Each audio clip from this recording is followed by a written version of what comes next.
Some things you can count on, like Franz Nielsen in the shootout, a big save by Nabokov, and more magic from John Tavares helping the Islanders beat Ottawa. Sometimes it's the unexpected you need, like Hickey's overtime goal to beat the Canadiens, or in town to face the Islanders next.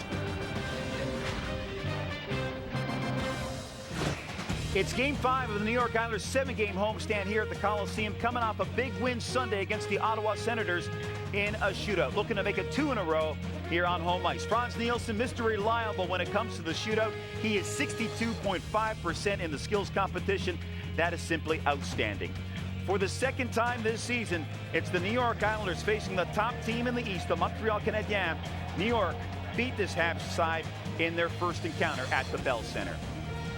How you doing, everybody? I'm Peter Ruckazer. Glad you can join us for Islanders hockey right here on MSG +2. Well, these two hockey teams coming off physical victories. The New York Islanders, they beat the Ottawa Senators 3-2 in a shootout on Sunday. Those two teams, they combined for 73 hits. Meanwhile, the Montreal Canadiens, they skated into Boston, took on their longtime rivals, the Bruins, beat them 4-3 in a very intense match in that one. So New York and Montreal, two teams that are very highly skilled but not afraid of the rough going.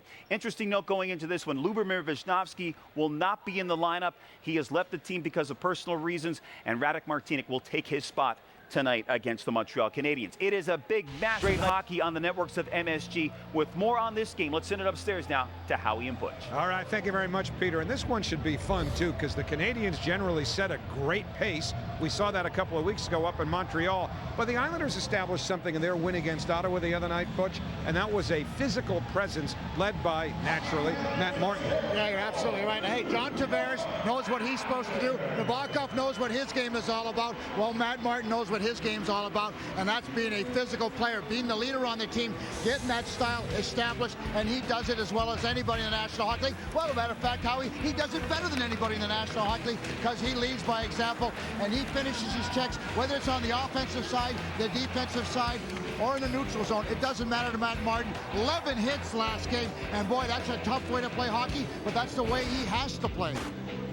Well, his 14 hits in one game, a record. So he didn't feel all that compelled to try to match it because he said, what's the difference? I've got it anyway.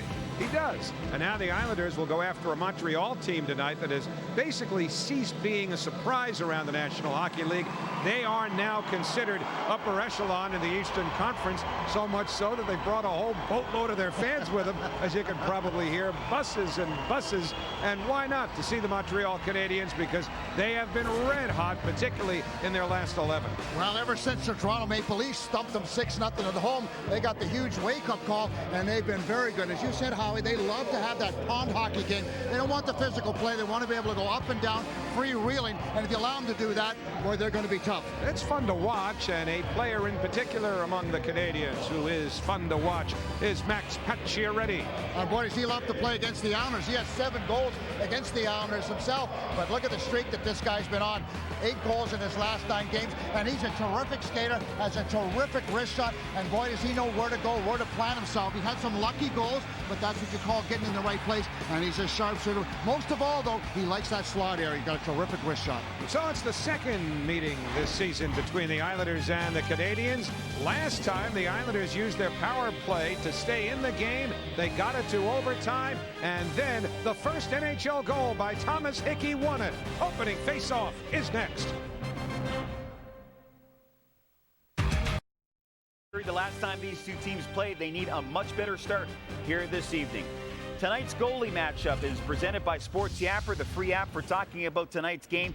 Get it now at sportsyapper.com. And here is the goalie matchup, and this is a pretty good one. You got Carey Price. Look at his numbers on the season, or rather his numbers against his opponent here. And then you have Evgeny Nabokov for the New York Islanders. Let's send it upstairs now to Howie and Butch. All right, thank you very much, Peter. And with Lubomir Visnovsky back home in Slovakia, the Islanders turn to a veteran, Radek Martinek, who will take Visnovsky's place on defense tonight, and perhaps as well as on Thursday night. We know Visnovsky won't be there Thursday. Martinek will worry about then, I guess. This is a good team for Radek to play against. Montreal is a very fast skating team. Radek is a good skater, has a physical presence to his game, and will jump up into the play. So this is a good fit. This is as good a replacement as you could possibly have. And that's Matt Pacioretty. Boy, you better put a rope on him, Howie. Well, he's on the first line for the Canadiens, which also features David Desharnais in the middle, number 51, and Brendan Gallagher, an outstanding rookie, number 11 on right wing. And Franz Nielsen's line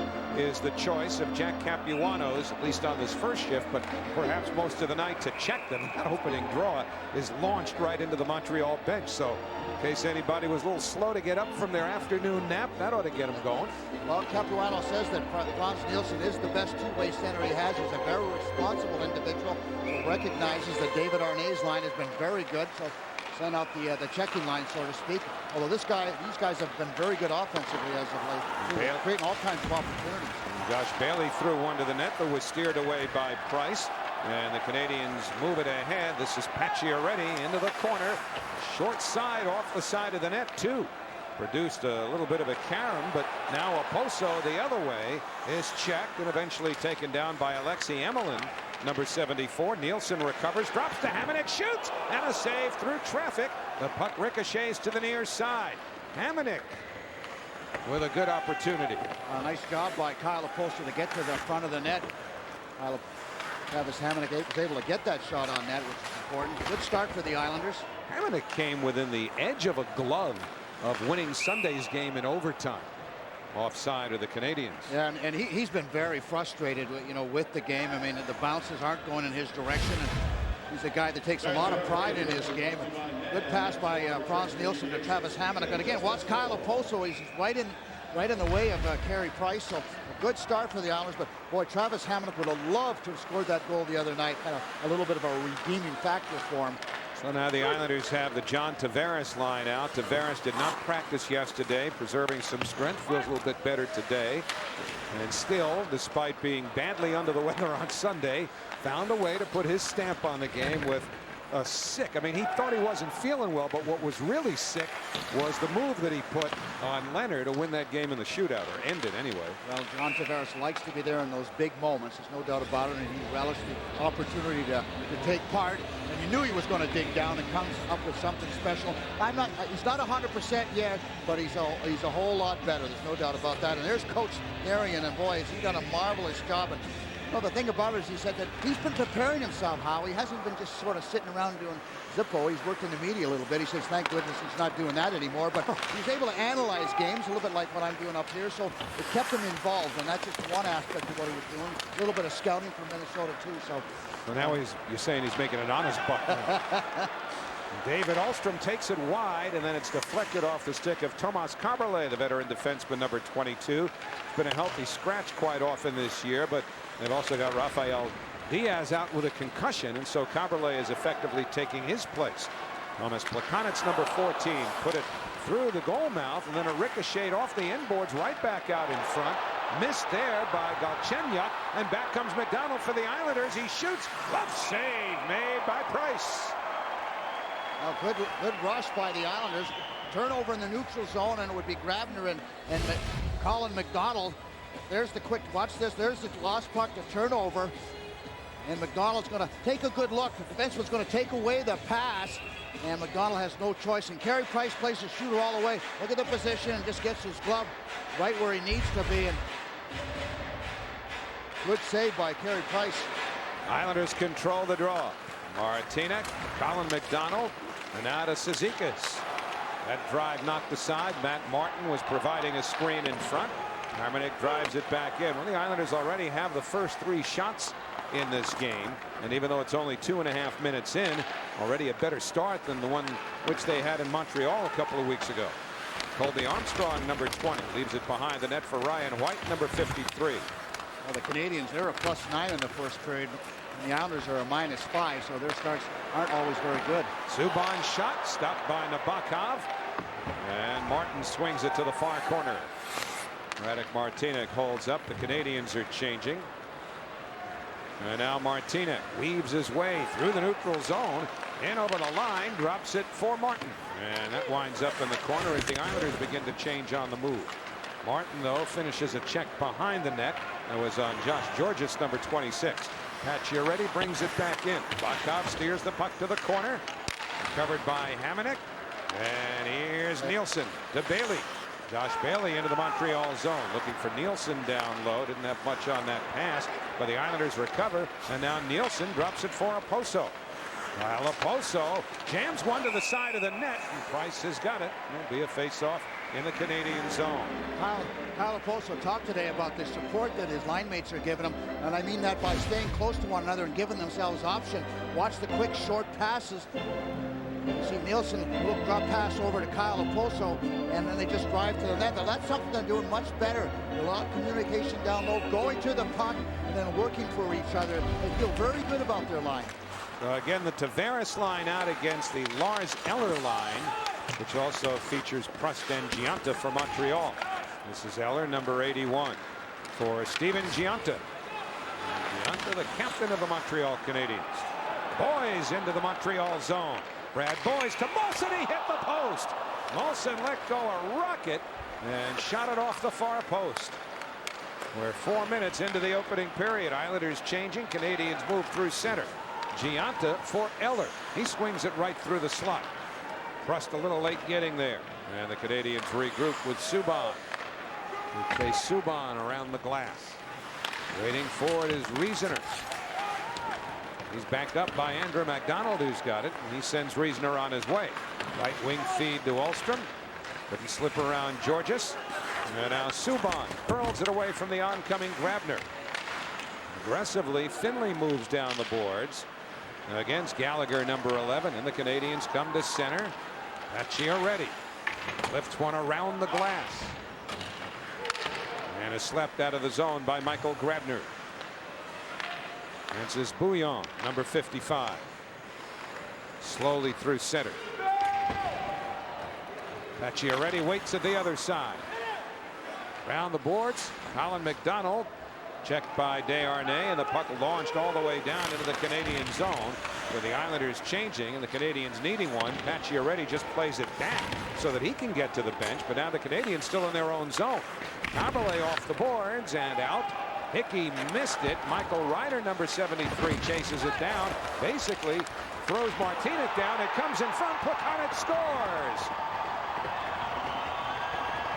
Thomas Plekanec has given the Canadiens a 1-0 lead. Well, the Islanders were lazy in getting back into their defensive zone. The Canadiens using that speed, particularly Ryder. Watch speed with Ryder goes in, finding with Radek Martinek. The puck just stays there and slides over. No one's got the front of the net again. Matt Martin can't get back to the front of the net. A terrific pass by Galchenyuk out to Plekanec, and boy, doesn't make any mistake. Of course, Nabokov didn't even realize the puck was out there because the passes were so quick to get out there. But that was just very poor coverage by the Islanders, but good aggressive forecheck by the Canadiens. And for Plekanec's 10th goal of the year, he's the team leader. You saw Michael Ryder apply the big hit to Martinek. Ryder recently picked up from the Montreal Canadiens for Eric Cole. Ryder's contract expires at the end of the year. He's making $3.5 million. Eric Cole's got 2 more years after this at $4.5 million per year that the Dallas Stars said, okay, we'll take, even though Cole had been struggling. So 1-0 Canadiens. Offside called with 14:15 remaining in the first period. Well, as we take another look at this goal, Howie, I mean, the mistake that the Islanders make is you have 2 defensemen going into the corner. Watch Hickey, and then Martinek is back in behind there. So now there's 2 deep back there. Martin can't get back in time, and Plekanec is left all alone in front. Well, there's got to be a little bit better communication for me, not to rush to the, into the corner there and leave the front of the net open. Now that's basic communication, right? You've got guys who aren't used to playing with each other there, Martinek and Hickey. That shouldn't be a factor on a play like that, should it? Yeah, normally you want the forward to go back and be the second helper. The other defenseman stays in front of the net. And, I know that the Islanders like to play a little bit of a pressure system, and the forward should have come back in front of the net. He didn't get back in time. Well, again, that's just bad communication in the defensive zone, and the Islanders pay for it. Moulson put it off the skate of Galchenyuk. And the Canadiens back on it with Josh Georges shooting it inadvertently into the Islander bench. So we'll step out. 13:33 remaining in the first period here at the Coliseum. Plekanec has the Canadiens on top.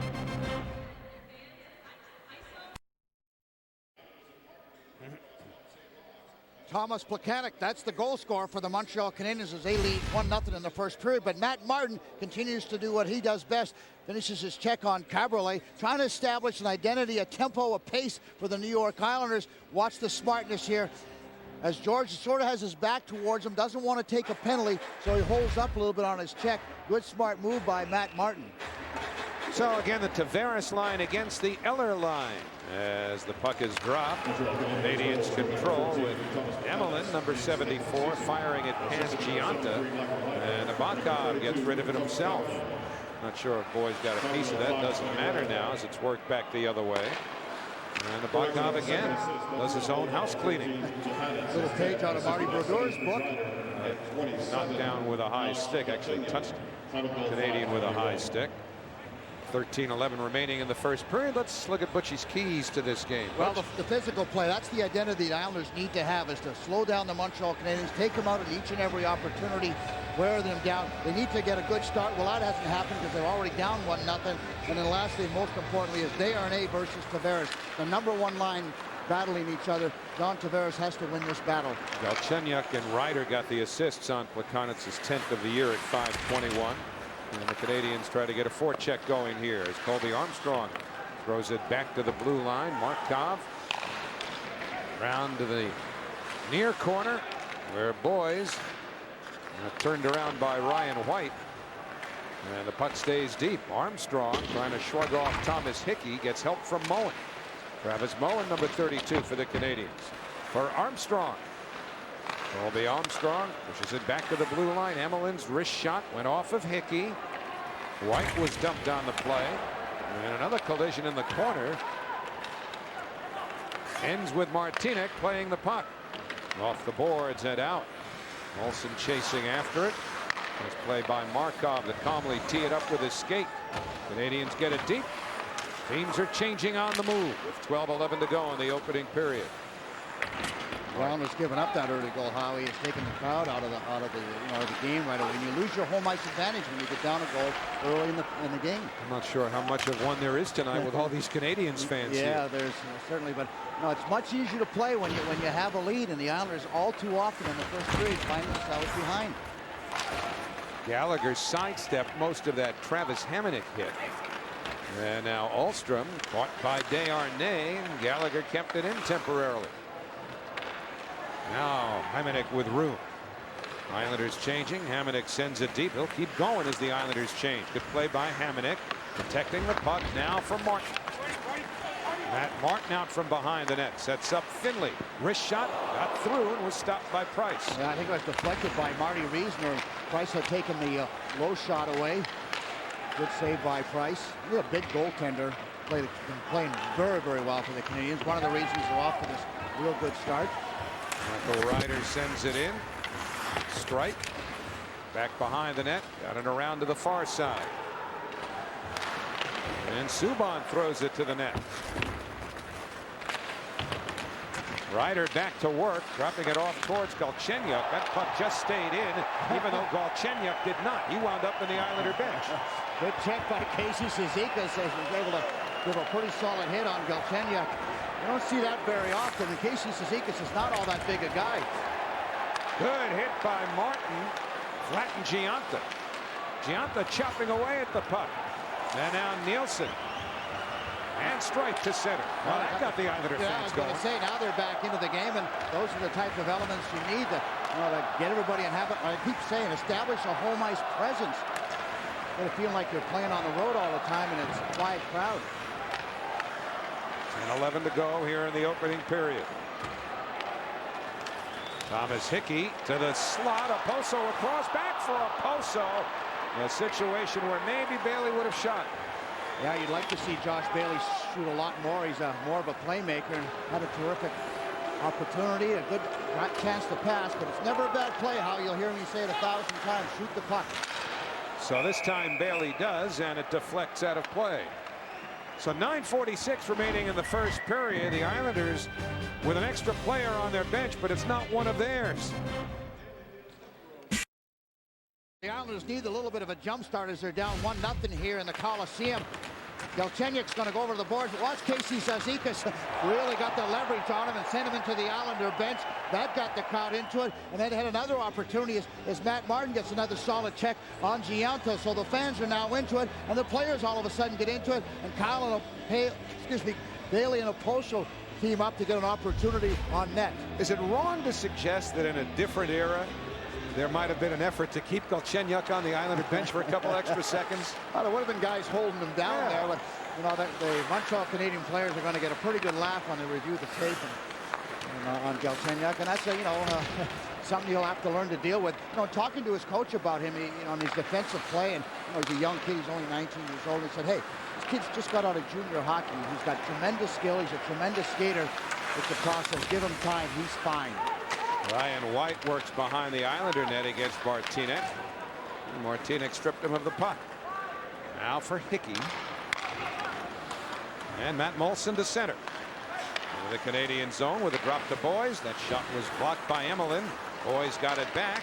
Tavares, nice feed. Hamonic shoots. That's blocked. Didn't get through. And Pacioretty just lifts it all the way down. And it's going to force Nabokov to play it. So no icing. Andrew McDonald trying to shake loose of the forecheck of Desharnais. Hamonic's pass a little wide for Grabner. Gallagher slides one ahead for Desharnais. He's met by Riesner in the corner. Pacioretty backs him up, throws one to the net that don't think hit Nabokov. Might have been either Hamonic or Riesner who got a piece of that puck, but the Canadiens recover. Pacioretty. Good feed. And also Gallagher's in front. He loves to hang around in front on that last opportunity. Gallagher's a guy that's not all that big, but he plays awful big. You've taken quite a liking to him already, haven't you? Yeah, he grew up in Edmonton. He was an Oiler fan. And, talked about his passion and his dedication and his drive. And he says, well, it's in the DNA. My dad, my brother, the pond hockey games in Edmonton, it's all a result of it. And boy, what a likable guy, Howie. He had a big smile on his face the entire time I was talking to him, and he just loves being here. Galchenyuk now hassled by Cizikas. Matt Martin, who's been throwing his weight around here in the first period.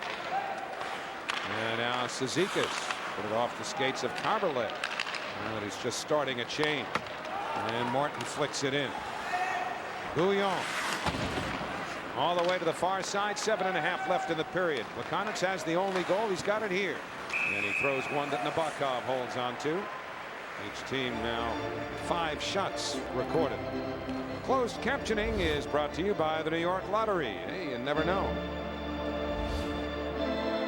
Look at Plekanec, who's played very well. Now he's got such a quick shot, and he's a little bit underrated, but he just finds ways to score goals. He brings that tremendous leadership quality to his team. And with all those injuries last year, played with a whole bunch of different wingers, Howie still managed to put up nice numbers. Eller won a draw, and the Canadiens got a shot to the net. Josh Bailey. The Canadiens line to Nielsen. It went off the side of the cage. Bailey gets it. Spins it in behind. Markov is there. Andrei Markov with the near boards. A little chip feed by Emelin to Gionta, and then cross ice for Prost. In over the line. Drop to Eller. Down low was behind Gionta. Now the Islanders unable to get anything going in immediate transition. Now though, Finley finds Nielsen, and that hits a skate. Stays in the Islanders zone. You can see where Markov is such a force and how much they missed him last year. He jumps up on the play, has that tremendous shot. Again, he also has that experience, that leadership, and big factor on their power play. Moulson drops it for Tavares. He was checked at the line by Desharnais. The Islanders have to have a lot more patience than that. There wasn't really much of a play. They were standing still, no speed, and turned the puck over the blue line. This is onside for Pacioretty against Hickey. Yeah, he thought he was offside, so he hesitated a little bit. Otherwise, he would have had a clean shot at Nabokov. Desharnais cycled back to Gallagher. He's dumped by Martinek. One of the things that the Canadiens would like to see Gallagher improve on is skating in part, but also his strength and his muscle. And He got the right dad for that. His father is the strength and conditioning coach for the junior team, for which Brendan Gallagher played for, the Vancouver Giants. Talking about his dad with great admiration, and he's a kid that's, you know, as I said in talking to him, he's going to get better because he just wants to get better, and he has that passion, much like John Tavares. These kids is going to continue to go back every summer and get better. Now Grabner starts ahead with Ulstrom. And Riesener. The pass to Riesener. He couldn't tee up a shot. Canadiens try to clear. It is nudged out by Bouillon. Was taken down by Riesener. And now Francis Bouillon peels away from Grabner. Plekanec mishandled the puck briefly, but keeps it onside. Galchenyuk threw it wide. And the lead for McDonald. Too far. It's a race for an icing. Emelin with a step gets there ahead of Colin McDonald. Icing called. They'll bring it back into the Islanders zone. Tomorrow morning on MSG, watch Boomer and Carton as they discuss the National Hockey League in depth. They will break down every game played tonight in the National Hockey League, goal by goal. And also the Knicks, the Mets, Yankees spring training. Much more on Boomer and Carton, presented by Allstate on MSG Network. 4:58 remaining here in the opening period. Casey Cizikas thrown out of the faceoff. Matt Martin will take it instead. Canadiens win it. Emelin's drive hits Cizikas. As you see Ryder on the ice there, how, you know, he wears that number 3, and Gallagher, when he first turned pro with the Canadiens early on the year, he was wearing number 3. You watch Galchenyuk get a shot on net. But back to that is Gallagher gave up his number and said that Ryder's going to get him a Rolex watch. He didn't mind that because the number 11 was his number in junior hockey. And Ryder's worn that 73 all throughout his career in the NHL. Remember, he started with the Canadiens. Right. Went to the Boston Bruins, part of their Stanley Cup winning team. And to Dallas. Now Eric Cole goes to the Stars. See if Michael Ryder gets the Rolex watch to his teammate, young Mr. Gallagher. He better make good on that. I'm not sure if he was just kidding or not. Gionta threw it to the net, and then Nabokov with a stick gave Brendan Prust a little love tap. Brandon liked that too much. And Oposo throws one well beyond the reach of either Nielsen or Bailey. And the Canadiens back on it with Georges up the left wing, caught neatly by Gionta. Holds up against Strike with a little one-on-one battle there, but Oposo sneaks in to get the puck. Geller all over him from behind. Battle of the captains, both refusing to give in. Markov didn't get much on that first pass, but now the outlet sends Gallagher on his way. Gallagher in over the Islander blue line against Thomas Hickey. Martinek steers it to the far side. Boys was checked there. And now Moulson across to Boys on the move. Broken up by Pacioretty, who's trying to clear. Nudged it to the line. Martinek got it back and lifted one to the Canadiens' net. Price stopped that. And then it's rolled into the Islanders' zone. I'd like to see the John Tavares line have a little more patience. Get the puck in, start cycling the Montreal Canadian defense a little bit more. Martinek made a good pass to Moulson to get the Islanders into the Canadian zone, but the Islanders turned the puck over. And Moen effectively passes to himself. Now for Armstrong, number 20. Colby Armstrong feeds the blue line. Bouillon across.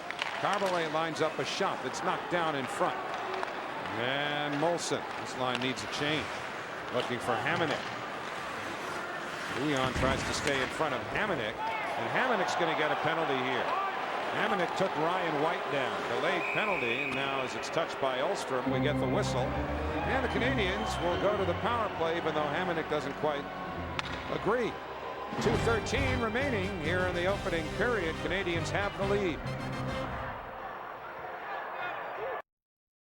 Tripping at 17:47. Canadiens will go to the power play, and You think Michel Therrien is looking for a contract extension? It's a pretty dramatic improvement, isn't it? Oh, yeah, and you know what? All he's done is get them to play, make a few changes, Howie, and make them play an all-around game, and learn to win. He said, going to Pittsburgh and going to the Stanley Cup Finals really was a tremendous experience for him. So he's brought some of that experience, and then working with young kids in Pittsburgh, and then hiring the right assistant coaches has really helped him. Well, the power play lasted 2 seconds for the Canadiens. 2. As a trip called Montreal, right off the faceoff. 2 minutes for tripping. And now Michel Therrien needs an antacid. Well, he won't be happy with that one. Discipline's part of his game, but again, watch Plekanec as he sticks that stick out and just trips Moulson, catches that stick right around the knee, and he used to be able to do that. Can't do that anymore. Things were looking great for the Canadiens 2 seconds ago. They had a face-off in the offensive zone starting in power play. Now it's 4-on-4. The draw is in their own zone. So a big assist there for the Islanders as the 4-on-4 sequence unfolds. And a little different setup, Howie, for the Islanders 4-on-4. Tavares is playing with Grabner. I haven't seen that combination before. Mickey forced back by Gionta. He and Strite are the defensemen. Here's Strite in the slot, moves, centers. Oh, he was looking for Grabner's stick, I believe. He had Grabner right at the side of the net. Either that or he was just trying to catch Price moving. No, I think he had it right the first time. He was definitely looking for Grabner, and the puck just spun off his stick. Mark Strite usually very good in that area with his passes. Now Grabner pulls up, lifts one around the net. And Georges got it to the boards. Pacioretty was able to drag it out. And now Eller brings it in. Lars Eller tees up a wrist shot that went high and over the net. Now, poor change by the Islanders as both Grabner and Tavares got off slowly. The Canadiens had a quick 3-on-2. Frans Nielsen stick checked at the line, and that forced the play offside. Oh, what a chance the Islanders had with Strite looking for Grabner in front. Well, tremendous play by Tavares. Strite fakes it, and now he just wants to go across. And I believe that Montreal Evelyn got a piece of this. Watch this as he swings around, and then he's going to get his stick. Yeah, he does. He gets a little bit of his stick. Tremendous defensive play by Evelyn just to nick that pass that Strite was trying to get to Grabner. Saved a sure goal. Well, from the draw, Martinek for Poso. We reach the final minute of the first period. Moulson tangled up with Subban. Big PK Subban. Subban again under pressure from Poso.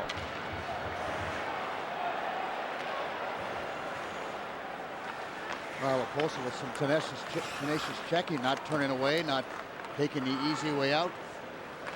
Subban had no place to go. Darnay was turned around there by Bailey.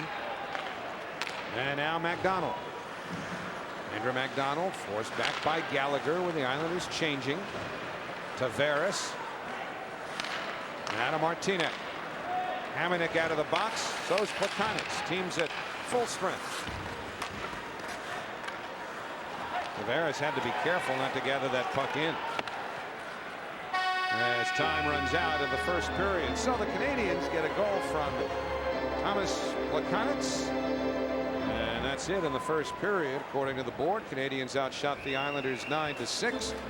But the 10th goal of the year from Thomas Plekanec, the only goal of the first period. So coming up, our fourth intermission report, as Peter will chat with Max Pacioretty, and we'll look down to the Islanders' Bridgeport farm. Brock Nelson, big part of this team's future down the middle. We'll have a feature on him. But at the end of one here at the Nassau Veterans Memorial Coliseum, it's the Canadiens 1, the Islanders nothing. The fourth intermission report begins. Peter with Max Pacioretty. Intermission report after 20 minutes of play. The Montreal Canadiens have a 1-0 lead over the New York Islanders with Connecticut native Max Pacioretty. And Max, I asked this question a couple of weeks ago to PK Subban. What's been the big difference with this hockey team this season? We have a system that everyone's buying into, and when we hold each other accountable, everyone has to play their best, so they know they're not going to play. And I think that's the way we've gotten results, and that's why we got to keep going. Armstrong and Pruss, two crafty veterans. What have they meant to your hockey team this year? They're huge on and off the ice. I mean, if anyone's in our locker room, they know that those guys are so important for our team. And on the ice, they're delivering well too. They're, they're sticking up for guys, playing offensively and playing defensively. So they're great pickups. Next year's the Olympics in Russia. I know first and foremost you're concentrating on what's going on with the Montreal Canadiens. Is that in the back of your mind, wanting to be part of that USA team? Yeah, it's always been in the back of my mind. Anytime you get to represent your country, it's an honor, and that's the ultimate stage for that. So, hopefully I get a shot at it, and, it'd be a dream come true if I could. Thanks for your time. Appreciate it, Max. Yep, thank you. Okay, Max Pacioretty of the Montreal Canadiens. The Habs lead this one by a score of 1-0. Going to step up for a couple of minutes when we come back. We've got a feature on Islander prospect Brock Nelson.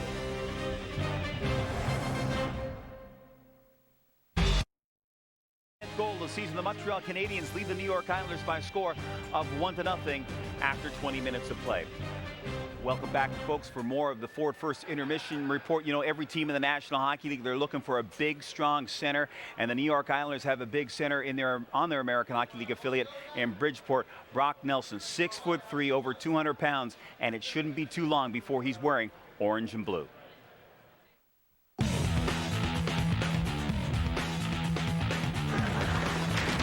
McDonald in the corner, holds across, backdoor shot, score! Brock Nelson, one times it by Tokarski. I spent most of my life in Warroad, Minnesota, just a small town, 1,700 people, 6 miles from Canada. So some people like to say we sound Canadian, but we're American at heart. It's a great experience. It's, I see more people in a day here than the whole town back home, so it's a whole different atmosphere. Landry tough pass to Nelson, he scores! Elkins looks to clear, a turnover, Nelson, a shot, he scores! Just adapting to the whole lifestyle. You don't have to go to class in the mornings and then show up to the rink. It's just you focus on playing hockey, and you got to take care of yourself day in and day out and come ready to work every day. It's a special opportunity that we have to be able to play hockey as a living, so you got to take advantage of it every day. He brings size, he brings an offensive side of the game, but he also brings a defensive side of the game. For a very young player, he plays in all situations. It's a big part of the game. I think if you're not responsible on defense, you're not going to be able to be out there in those critical situations, and I think that's everyone's goal, is to be out there when the game's on the line. Brock is one of those guys that is a quiet leader, even for a very young player. His play dictates his leadership, and he's a quiet kid, but his play speaks volumes. Despite missing 10 games after suffering a broken jaw at Norfolk on December 14th, Sound Tigers rookie center Brock Nelson has opened a lot of eyes with his two-way play and scoring ability. The former University of North Dakota standout is averaging nearly a point a game and even bagged his first pro hat trick in a game against the Admirals on February 2nd. Here's Nelson with a chance for a hat trick. Nelson from the circle shoots, he scores! Brock Nelson wraps it up for the Sound Tigers, a hat-trick goal. That was pretty cool. That was a big win for our team. They kind of handed it to us a couple weeks before that in Norfolk, and then they beat us twice. So we had some retribution that we needed to go out there with, and I think we were able to do that. And it was a good night for Helms and Nino and I, so I think we were able to just finish on our chances, which was big. He's played over 40 games now in the American Hockey League, and I'm not looking at him as a rookie anymore. He's got to go over the boards and be that leader and play in those tough situations, and that's part of his own personal development also, that he has to be pushed into areas that he has to talk more. He has to take more of a verbal stance in the locker room, because guys are going to look up to him. To have the opportunity to play professional is, it's really a dream come true, and getting to the NHL is the main goal. And that feature was by Phil Jubileo. Very interesting here, Brock Nielsen, his uncle is Dave Christian, who played in the NHL and was part of the 1980 Miracle on Ice team, and his granddad, Bill Christian, and great-uncle Roger, they won an Olympic gold medal for the United States in 1960, so he's definitely got hockey bloodlines. Every kid deserves a safer childhood, and this Thursday, the Islanders are hosting a special fundraising night to assist the National Center for Missing and Exploited Children. Join John Walsh, co-founder of the NCMEC and host of America's Most Wanted, in the fight against child abduction and sexual exploitation. $2 from every ticket sold will go to the NCMEC, plus the Islanders will match the proceeds from all tickets sold that night, as well as the 50-50 raffle and Chuck a Puck. You can get involved right now by texting Save Kids to 22222 for a $10 donation. To join us for a great game and contribute to a greater cause, call 1-800-882-ISLES Extension 1 or visit NewYorkIslanders.com. Folks, we're going to take a break right now on the 40 Intermission Report. When we come back, Howie and Butch have highlights after 20 minutes of play. Habs lead this one 1-0.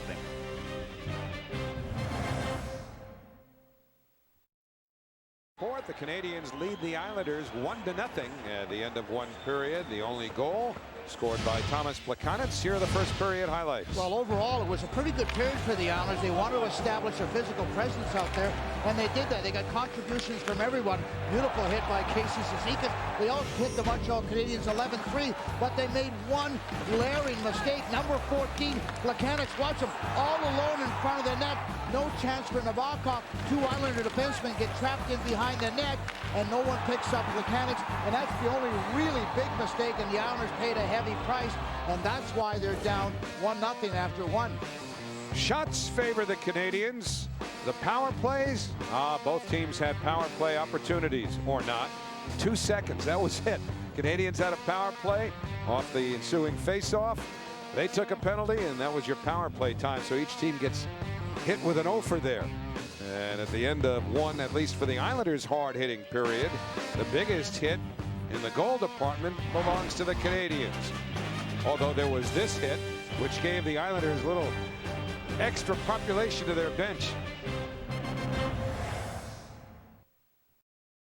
Second period with the Canadiens leading the Islanders 1-0, and still some action coming up on this homestand for the New York Islanders. Two more to complete the 7 straight here at home. This is our Alexis upcoming schedule. The Rangers Thursday night, the Capitals Saturday afternoon.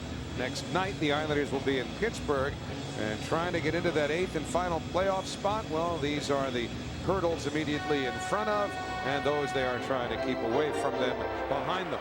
And you're about halfway through the schedule. The Islanders need to stay in that pack and homestand that they have halfway through that part of it.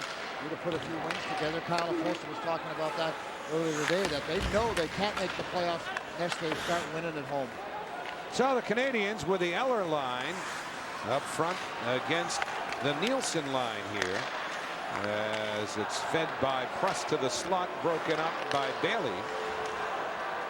And the Islanders basically have had the Tavares line out against the Eller line. That's how they played the first period. Changed it up a little bit. And now Nielsen moving well into the Canadian zone. Just about got around the defense, but there'll be a penalty to Emelin here. A delayed penalty as Nabokov goes to the Islander bench. They get an extra skater on, and the puck slapped away by Brian Gionta, and we get the whistle. And so the Islanders will go to the power play.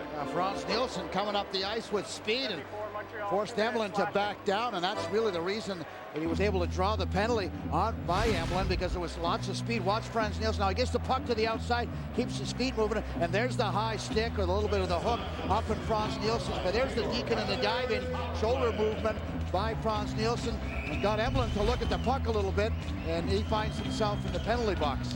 A slash at the 49-second mark of the second period. So Tavares, Boys, Moulson with Nielsen on the point. Remember, Visnovsky not playing tonight, and Mark Streit. And the puck hammered out of the zone, and a Canadian is down and slow to get up. It was Travis Moen who was tangled up with Streit, and Tavares was in on that as well. Tavares without his stick, now making his way to the Islander bench. And he's staying off, so a little shook up. Oh, he's upset with the referee. Look at him. He just slammed the gate, and he was staring at the referee. You didn't see him slam that gate to the bench. You could hear it. Moulson shoots. He scores! Matt Moulson with a power play goal, and the Islanders tie it 1-1. How about that? Moulson without any assist from Tavares. That's one of the few times that Matt Moulson will score a goal, and John Tavares isn't on the ice. And this is a huge goal for the Islanders as they make the Canadiens pay. Score one on their power play. Streit would carry the puck, be able to gain the blue line, and then they'd start to go to work with the good passes out front to Matt Moulson. And boy, no hesitation at all. Matt Moulson, not a one-timer, hangs onto it, and then the quick wrist shot. But what a nice pass by Streit, who was able to carry that puck all the way up the ice, gain some time in the offensive zone, and then finds Matt Moulson, who makes short work with Price. The 11th goal of the year for Moulson, 2 behind Tavares, the team leader. And Subban leads the puck in the corner for Georges. And now the Islanders not only even in the game, but with some junk here. Early in the second period. Martin across to McDonald. Andrew McDonald into the Canadian zone. Gallagher looks to flip it out of there. Stayed on the line long enough for Martin to work it back deep. And Georges got out of the way of some of that Martin hit. Now Reasoner across to Strike. Ryder got a piece of that, but the Islanders bring it back in. Reasoner across. First for Grabner, he gets it back, he shoots, high stick by Ulstrom to knock it down, but a Canadian Caberlet plays it next, so play continues. Grabner fires and a kick save made by Price. Islanders getting great pressure now. And with a lot more energy and some enthusiasm, the goal picks up their energy. And what a good save by Price on that spinorama shot by Michael Grabner. Well, Chenyok shot it off of Finley. And Finley with a good headman feed to Grabner. He fans. Oh, he faked it, Howie. That's his story, and he's sticking to it. Ryder in over the line. Michael Ryder down low. Plekanec, and Nabokov slid over. Might have had help from Hickey, too. Terrific pass by Plekanec. A little lob pass. Emelin threw one up high. Went off Nabokov's glove. Played back to the line to Markov. Now to Galchenyuk. For Ryan White. Sets up Emelin for a drive. Nabokov stopped that.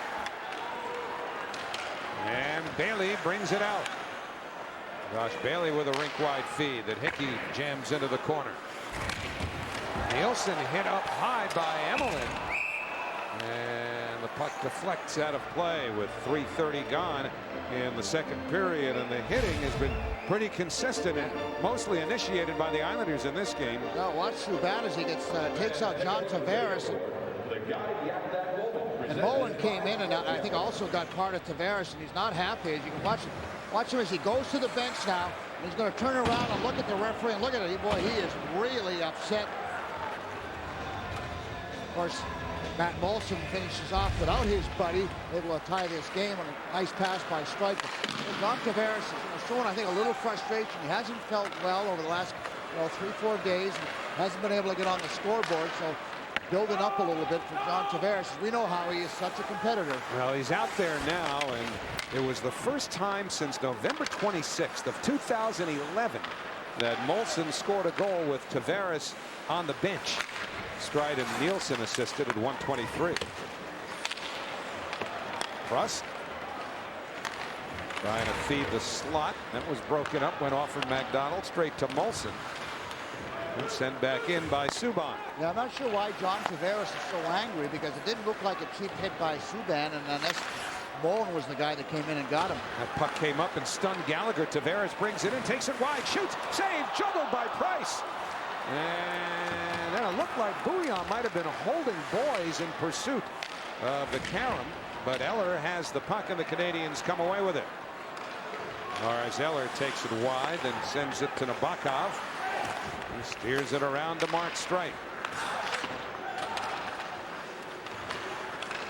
Caberlet for Bouillon in the Canadian zone. 15:11 to go here in the second period of a 1-1 game. Again, icing waved off because Nabokov has to play the puck.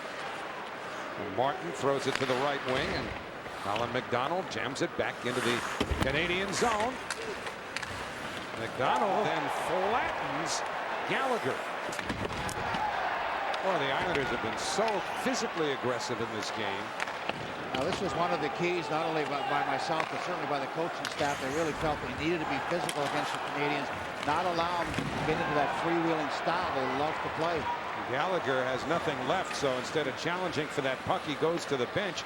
And with the Canadiens changing, Markov has it back in the Montreal zone. Up the middle, flicked by Pacioretty, right to Hickey of the Islanders, but he's iced it here. And they'll bring it back into the Islanders zone. Well, the Islanders have continued to stay physical and good clean checks. Watch McDonald as he comes in and takes Gallagher out. A real clean check with the shoulder. He's sees him all the way. Gallagher's able to get his head up and finds himself on his butt end, but certainly the Islanders have done a wonderful job in staying physical. They've out-hit the Islanders, the Canadiens 14-5 up to this point in time, so doing a good job. Reasoner and Plekanec draw. Canadiens control. Remember, the Islanders could not change because of the icing. And Hickey unable to clear. Markov shoots up high right to the crest, and the Nabokov holds on. Well, it'll give the Islanders an opportunity to change. We talked a little bit about Markov as a guy that's a real important player on the Canadiens with that terrific shot. How much they missed him. And brings that leadership quality more than anything else. Coach Michael Therrien talked about the leaders on his squad with Gionta and Markov, and having them both healthy this year made a huge difference in his team. Now McDonald up the middle, nobody home. Islanders have iced it again, but they had just pretty much brought fresh guys out, although I don't know, Reasoner is still out there. Now the Canadiens make a change that allows them to get their line matchups, Howie. Thursday on MSG+2, the Rangers will be here. Live coverage gets underway at 6:30 p.m. with Visa Islanders game night. Islanders and Rangers Thursday night on MSG+2. Go to MSG.com for channel locations. Brad Richards out tonight for the Rangers after that hit. That resulted in a 5-game suspension the other night at Madison Square Garden. That Flyer Ranger game now 1-1. And that was, for my Patrick opinion, Kaleta gets 5 games. Yeah, 5 games, which you look at the schedule is probably about 10 when you think about an 82-game schedule. And for me, that was a really dangerous, reckless hit by Kaleta. And, that's the type of hit you have to have out of this game. There is just no reason to allow that in the game. Markov ahead. That would have been a bench clearing ball, Howie, in the old days. I didn't mind those a couple of times a year. Yeah, as a when you were up spectator. here, I was down there. I understand. It wasn't all that much fun. Plus shot that out to center. Well, all right, if there were one of those bench clearing jobs in Philadelphia, who would you look to pair off with? Rick McLeish. Oposo. Taken softly to the boards by Prust. Now Finley with a drive blocked. Actually, Finley looked like he broke his stick. He grabs one from the bench as the Canadiens move in. White with a shot that's stopped and then sent back out in front, covered by Oposo. Not sure if Finley made any contact with that puck as he jammed that stick so hard. The torque of the stick, I think, hitting the ice is what broke it. Yeah, I'm not sure that he was able to get the shot away, but what a recovery he made. He turned around, headed towards the bench, kept skating, and with that long reach of his, Howie, never lost his stride and was able to get back and help out his team. Islanders send it back down into the Canadian zone. Subban was going to try and sell an icing. Nothing doing there. And Georges up for Brandon Prust. Now Tavares looks for space. Shot it off of Prust, who doesn't know where it is. Tavares has it, shakes loose of Georges, put it out in front. Moulson with a little chip at it, but it's covered by Price, and there's no further play. 11:47 remaining, second period at the Coliseum.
Hockey League, and that's one of them. Number 27, Galchenyuk, who was a first-round pick, number 3 overall for the Montreal Canadiens. And you can see his early stats. And Brendan Gallagher, well, he was a late pick, so it tells you how you don't have to always be a first-round pick to make it in the National Hockey League. Brendan Gallagher much stronger on the defensive side, a plus 12, I believe, at this point in time. So, boy, oh boy, there's different ways of making the league. Some guys can make it on the offensive side. Some guys can make it on the defensive side. But you look at that plus-minus, and he leads the National Hockey League. And one of the reasons why this team is doing well, when you have good rookies who contribute in different ways. Yeah, his plus-minus the best of any rookie in the National Hockey League. Here's Brian Gionta leading the Canadiens into the Islanders zone. Across to Eller. It was elevated, and that steers itself to the far side. Moulson didn't get it out of there, though, before it's sent off a deflection over the glass and out of play. We're talking about 5th-round picks, for example, and how some from that round have found some semblance of stardom in this league. Well, you start with Daniel Alfredsson, a Calder Trophy winner. That might be the best 5th-round pick of all times. A couple pretty good goaltenders, Marty Turco, Ryan Miller, and others. So now here is Strike into the Canadian zone. Nielsen and Bailey in pursuit to Oposo, and that's eaten up by Gallagher's stick, and ricochets out of play as things have slowed down a little bit in the last few minutes. Yeah, it's a little closer check. It's been a game of momentum swings. It just seems like one team gets it going in one direction, they come back and counter, and they get an opportunity, and the pace seems to pick up for a couple of shifts, Howie, and then they get back to that tighter, close checking game, which I think is what the Islanders want to continue with. And again, the Islanders playing without Lubomir Visnovsky tonight. It's expected that they will play without him on Thursday as well, as he's gone home to Slovakia to attend to a family matter. So Radek Martinek has taken his spot on the Islander defense tonight. And Visnovsky has been better, I believe, with each and every game that passes by. He has such tremendous offensive skills. He really gets involved in the play and jumps up and creates offense. He's got the good shot, so the Islanders miss him tonight. And Finley, a little after Gallagher there, after that pop-up, resulted in Finley getting the worst of that. Yeah, you look at it was Desharnais or White, I believe, and just kind of bowled him over a little bit. And Finley didn't like that, but tonight, another feisty individual. Desharnais's 5'7", Gallagher's 5'9". So Finley was looking for some little guy, but they're all smaller than him, so what's the difference? Yeah. And White's no giant either, as he was on the ice. There's Casey Cizikas, a couple of 53s having a discussion about this game. Cizikas and White, Colin McDonald and Moulson were having a discussion just as that puck was about to be dropped. And Moulson tucks it into the Islanders zone. And White finishes hard against the bigger Finley. White is 6 feet. And White throws it back wide of the net. Moulson against Finley. Moulson trying to pin Finley here, but the Islanders get help from Cizikas. Colin McDonald, another chance to take it out of the zone. Instead, he's pulled down. There'll be a holding penalty. And the Islanders will go to the power play. Yeah, good job by Colin McDonald. First off, protected the puck along the boards as it came along. Look at Coach Therian worrying a little bit about what's going on, but nice play, though, and getting back to Colin. Watch him along the boards as he's going to protect the puck. Look at him shield the puck, put his body in between the puck and the checker, and White just kind of puts a little bit of a hook on him. You see Colin White get tumbled over by White. But that's a winger's job, is to make sure that puck doesn't shift away from the blue line and create a turnover. Well, the Islanders will go to the power play. Remember that offer they took after 2 seconds in the first period, and they were only on the power play 35 seconds here in the second when they got their goal. Now they're back with a man advantage. Strite has a shot block. Tavares to Strite. Down low. Boys didn't hold it. Now down the boards comes Nielsen, but that puck comes out of the zone. Yeah, tough play for Brad Boyes, a right-hander on his opposite side. Could have got that puck just a little bit better position. He could have one-timed it. Remember now, the Islanders with 3 power play goals against the Canadiens. Twice they were down to the Canadiens in Montreal. a couple of weeks ago and came up with power play goals. They were down by 2 twice. Power play goals got them to within 1 twice. And now their power play goal tonight has them even. And they're looking to break a 1-1 tie here with 1:17 left to the man advantage. 9:27 remaining here in the second period. Moulson leaves it for Tavares. Now to Strike. He moves across the line for Tavares. Well, that goes off a Canadian skate belonging to Prust.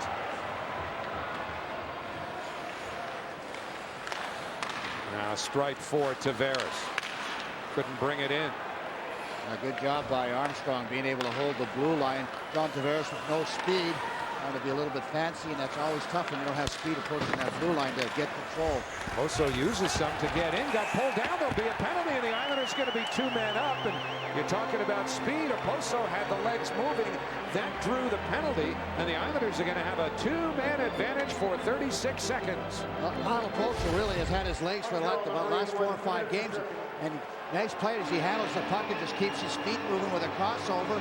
And then there's the penalty by Eller as he trips Kyle Oposo. We'll see if Jack Capuano calls a timeout with his 5-on-3 or whether he's able to bring out John Tavares and his crew, whether they had enough rest. Well, they had just gone, at least Tavares had just gone to the bench. And so the little bit of a breather he had there, plus the time it took to get Eller into the penalty box, that's all the rest you're getting, Johnny. Now with a 5-on-3. And so from the draw, Strike feeds Tavares with room in the corner. He sets up Strike. Across now to Moulson. Boys to Moulson. 23 to the 5-on-3. Strike to Tavares. Still some room. Strike across to Boys. That's blocked by Georges. Hurls to the boards. Recovered by Strike. 12 to the 5-on-3. Now Strike moves up. Feeds Moulson. To Boys. Brad Boys to Strike. One-timer blocked, and the Canadiens will come out here. Now it's a 5-on-4. Wide out of the box to Jordan Plekanec. Plekanec pulls up. He may spread this PK out here. Instead, hands off to White, who loses the handle. 1:14 remaining to what is now a 5-on-4 Islander power play. Boys carries in. Checked at the line. Recovered by Tavares. Now to Boys. In front, score! Martin! Matt Martin with a power play goal. 2 power play goals for the Islanders have given them a 2-1 lead. Well, it wasn't how he exactly written up this way, but the Islanders stay with the puck. They just don't give up on it. They stay with it, and eventually Matt Martin is going to be the recipient of this play, this kind of somewhat of a broken play. If you watch the Islanders as they battle along, try to get it out, and then the puck eventually is going to get kicked up by Boys over to Matt Martin, and he makes absolutely no mistake. A big goal for the Islanders. You watch Boys as he kicks it up from left skate up to the stick, and then Matt Martin yelling for that puck, and then Joseph by Bryce. That's a power play goal for the Islanders. And that's a guy who deserves to be rewarded. We talked about the physical initiative that he takes night in and night out. It's only his 2nd goal of the year, his first since the 2nd game of the season against the Tampa Bay Lightning. And if there's probably anybody on that Islander bench you feel happy for scoring a goal because it's justification, it's for Matt Martin. Well, he plays the hard game. He goes to the net. He stands up for his teammates. Leads by example with his physical presence out there. You're absolutely right, Howie. And the players are going to be real happy for Matt Martin. Boys and Tavares assist at 12-10. And for Matt Martin, the first power play goal of his NHL career.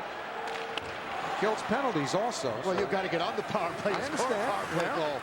But I'm saying, he kills penalties also. Now he's showing that he can be productive, at least on that shift on the power play. So, well, he has a good shot. He has good hockey sense, and he's certainly willing to battle. And Grabner makes it 3-1.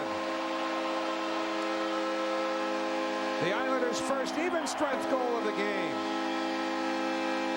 Well, we've seen all the bad bounces over the last 10 games for the Islanders. Now we're starting to see some good bounces as the puck is shot. Watch it ricochet right to Michael Grabner. Casey Cizikas is in front providing a screen, but that's a fortuitous bounce for Michael Grabner, and he's got a wide open net. no worries there. But again, throw the puck at the net, get traffic in front of the net, go to the paint, and hope for a good bounce or deflection. Well, Michael Grabner gets the good bounce. 2 goals in 48 seconds.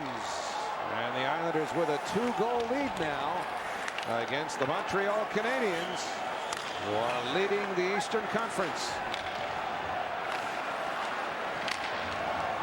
David Ahlstrom played it back, came out of the zone, and then right off the coconut of Georges.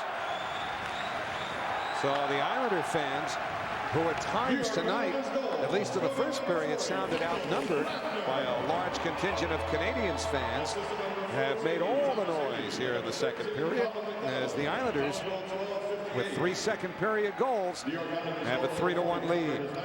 Grabner from Hickey and McDonald at 12:58, the 9th goal of the year for Grabner. Well, we talked at the top of the show about streaky goal scorers. We're talking about Pacioretty. Well, we're looking at one guy who gets awful streaky at different times, and things start to go in his direction. He piles the goals up rather quickly. So Michael Grabner starting to get a little bit a few things going. Excuse me. So Tavares, Moulson and boys with Hickey and Martinek against the Desharnais, Pacioretty, Gallagher line, which is really the Canadiens' top line. And here's boys to Hickey. His shot blocked. Pacioretty trying to dig it loose, but he's surrounded. So Tavares gets it back. Feeding one down low that went off of Georges, and Pacioretty powers ahead, working against Martinek. Long range shot is swallowed up by Nabokov. 6:07 remaining in the second period. Within a 48-second span, Martin and then Grabner, and it's 3-1 Islanders.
Well, the New York Islander power play has been deadly against the Montreal Canadiens as they get their second power play goal by Martin to get to a 2-1 lead. And then a nice bounce over to Michael Grabner would get them a quick 3-1 lead. And that's a good sign for the Islanders, because when they get 3 goals or more, well, they're pretty tough as we look at this graphic.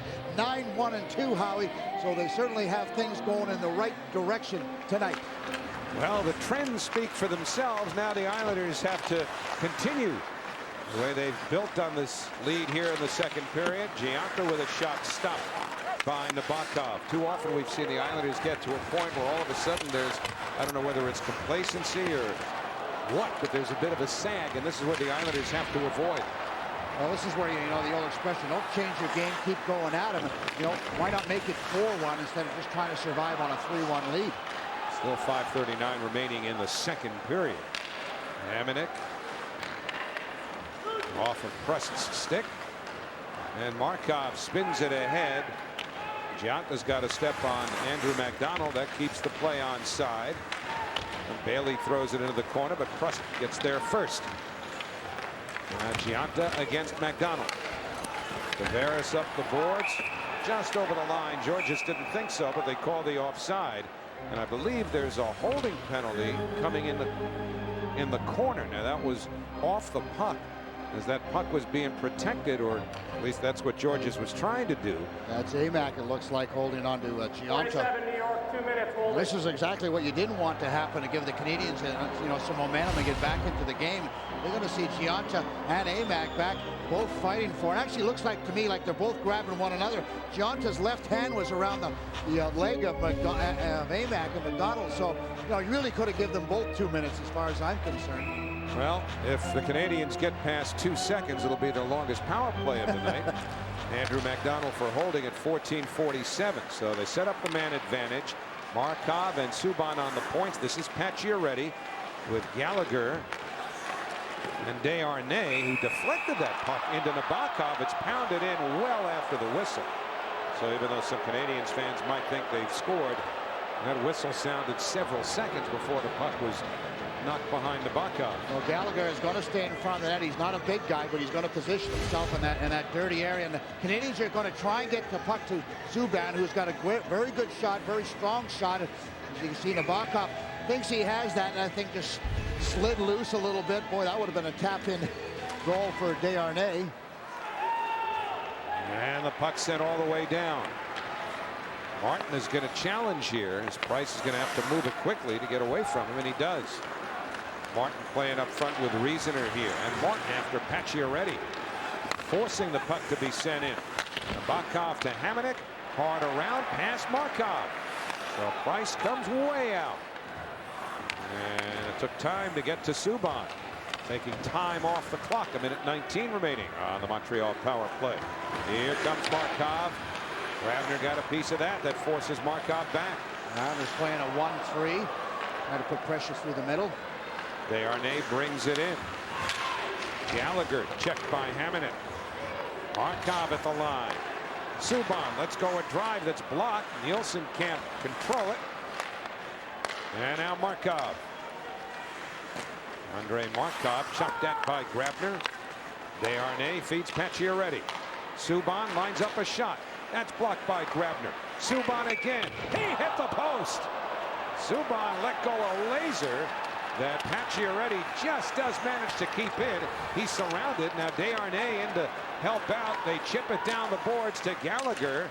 29 to the power play. Gallagher feeds Subban at the blue line. I think that puck went out, Howie. Strite's going to get a penalty here for taking down Desharnais.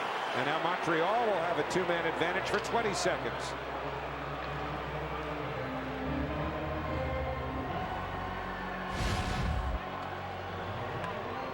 PK Subban, as you can see, that shot first is blocked by Grabner. He makes like a goalie, and then the second one he's not able to get in front of it.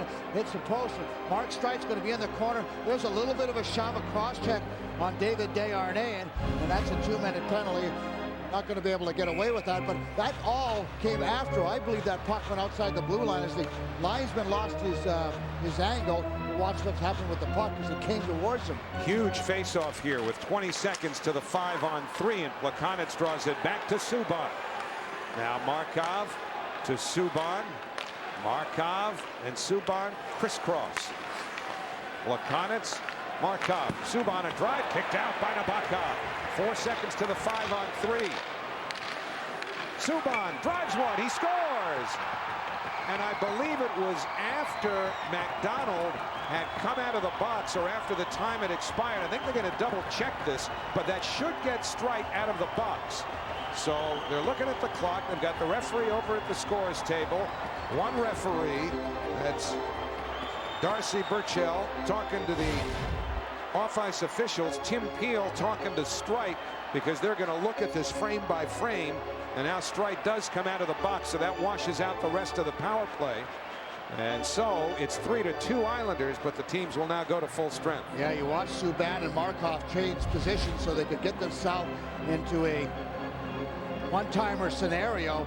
And eventually Subban would get that shot on. He blasted off the post. They're still at the scorers table, and they may be reviewing, as we mentioned, frame by frame, but evidently with Strite out of the box, they'll keep him out of the box, and that means we go back to 5-on-5. So it was not a 5-on-3, it was a 5-on-4, and Michel Therrien wants to make sure they've got it right.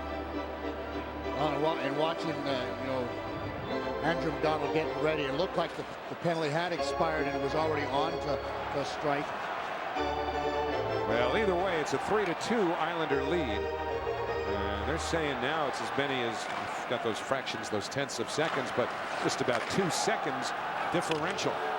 So 3-2 Islanders with 3:04 remaining here in the second period. And again, it's a 5-on-4 goal, but in reality, it was a 5-on-3 because McDonald was nowhere near getting into the play.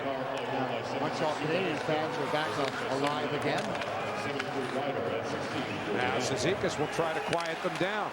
Puts it to the side of the net. Ryder is there. Nudges one to Plekanec that stays in the Montreal zone. But now Plekanec brings it out. Softly off the boards. Galchenyuk pulls up, fed it across. Ryder was a little deep.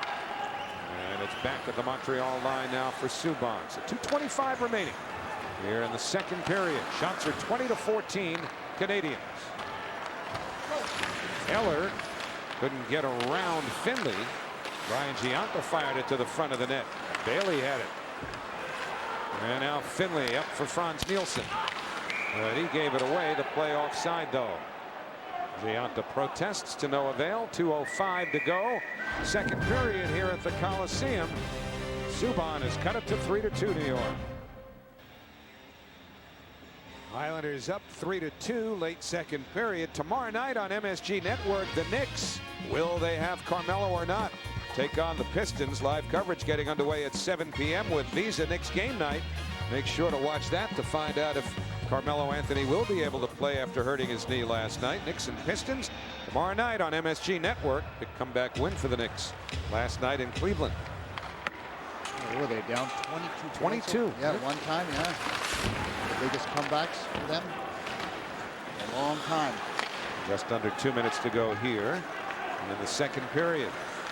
Hamonic doesn't get much on that, so Desharnais put it down the boards. Hamonic cut it off, fails to clear again. Georgia's kept it in. This time Hamonic just fires it off the boards. A little more authority on that attempt to get it out. Third time was the charm. McDonald trying to turn away from Desharnais. Now Pacioretty provides some company. Markov back of the blue line with 25 to go in the period. Kyle Oposo down the right wing to Nielsen with Bailey open. Nielsen shoots. He hit the post. A couple here in the second period. That one tipped by Bailey and stopped by Price. And now Markov. Tavares waits for Markov, who curls back. Yeah, Markov got caught pinching. A steal by Tavares. Sets up boy, shoots, and he went wide with it. Now Tavares gets it back. Oh, what a chance the Islanders had there. Final minute of the second period. Tough shift for Markov so far. 2-on-1 and then a giveaway in the offensive from the defensive zone. Emelin put a good hit on John Tavares, and Price gets hit by Tavares as the whistle had blown. The puck looked to have still been juggling around in Price's mitt. I believe John Tavares is going to get a 2-minute penalty. Laying a bit of a shoulder on Price, but he was just trying to get after the puck. The Islanders have a couple opportunities to reestablish that 2-goal lead. First, Markov gets caught at the offensive blue line and creates a 2-on-1. There's Frans Nielsen with Bailey, takes a good look, and then just rings it off the crossbar with the right play. And then watch Tavares as he knocks that pass down. Quick pass to Boys, and he tries to go high over the glove and just zings it over the net. And watch John Tavares as he's going to look for that loose puck and ends up inadvertently bumping into Price. But you don't get a lot of leeway anymore, boy, around the goaltender. Even if you do it by accident, you're going to call it right away. The NHL wants to protect their goaltenders. So, goaltender interference on Tavares at 19:18. Canadiens 1 for 3 on the power play with 2 shots, one of which was Subban's. That brought Montreal to within 1. Now Plekanec draws. Frans Nielsen beats him. Big face-off win for Frans. We're down to 36 seconds remaining in this period. So the penalty will carry over to the third unless the Canadiens do something fast here. Subban for Galchenyuk. He throws it deep. Nabokov out to stop it. Only got it as far as the corner. Ryder back to Subban. That drive stopped by Nabokov as Hamonic knocks Galchenyuk down after the whistle. There'll be a face-off in the Islanders zone with 16.3 to go. Well, Montreal Canadiens are able to get control. Again, there's the shot by Subban. Traffic in front of the net. Galchenyuk's in front. Travis Hamonic doing what I think is the right thing to do. Clear the front of the net. Make sure that you take care of business, protect your goaltender, and no rebound play. Here's Markov, 14 to the period. Subban fires, save, rebound, loose, the whistle. As a scrum just in front of Nabokov. Had that puck loose for a moment. Well, the Islanders got the whistle. And you wonder how you can get that many guys in the crease, Howie, but when there's a lot of pucks available, again, quick pass over to Subban. It gets that shot away quick, and then everybody heads towards that crease area. You can see 4 Islanders and 3 Montreal Canadiens. Everybody looking for that loose puck, but Nabokov does a nice job of covering up the rebound. 9.8 remain in the period. Desharnais leaning in against Riesener, and Riesener has been chased out of the draw, but the Islanders have a center and Franz Nielsen to back him up. Now 2 centermen on the ice, and a good play by Jack Capuano getting 2 centermen out there. You never know when one's going to get thrown out. A drive by Markov, stick to side as the puck caromed out of play. 3.1 remain in the period. Yeah, I'm not sure if Nabby got that one or Travis Hamonic, as we watch him limping off the ice. He might have blocked out, but boy, what a terrific opportunity for the Canadiens as the Islanders get all on one side, and that hits Travis Hamonic right off his left foot, gets in the shooting lane, and Nabokov was screened on the play. Canadiens control the draw, but time's going to run out before Subban can get a shot off. Canadiens will have 1 minute and 19 seconds of power play time. And Hamonic is going to try to skate off the pain of that blocked shot. An important block as it turned out, because the Canadiens had a good clear shot there.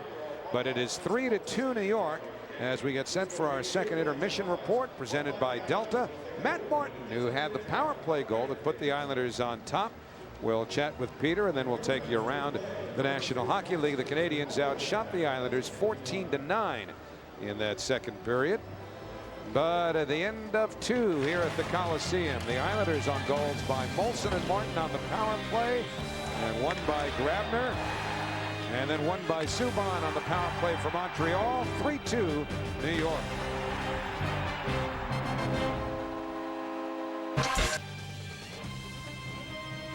Welcome to the Delta Second Intermission Report. We are through 2 periods of play here at the Nassau Coliseum, and it's 3-2 for the New York Islanders over the Montreal Canadiens with Matt Martin. And Matt, what did you think of the energy level of your hockey team in that second?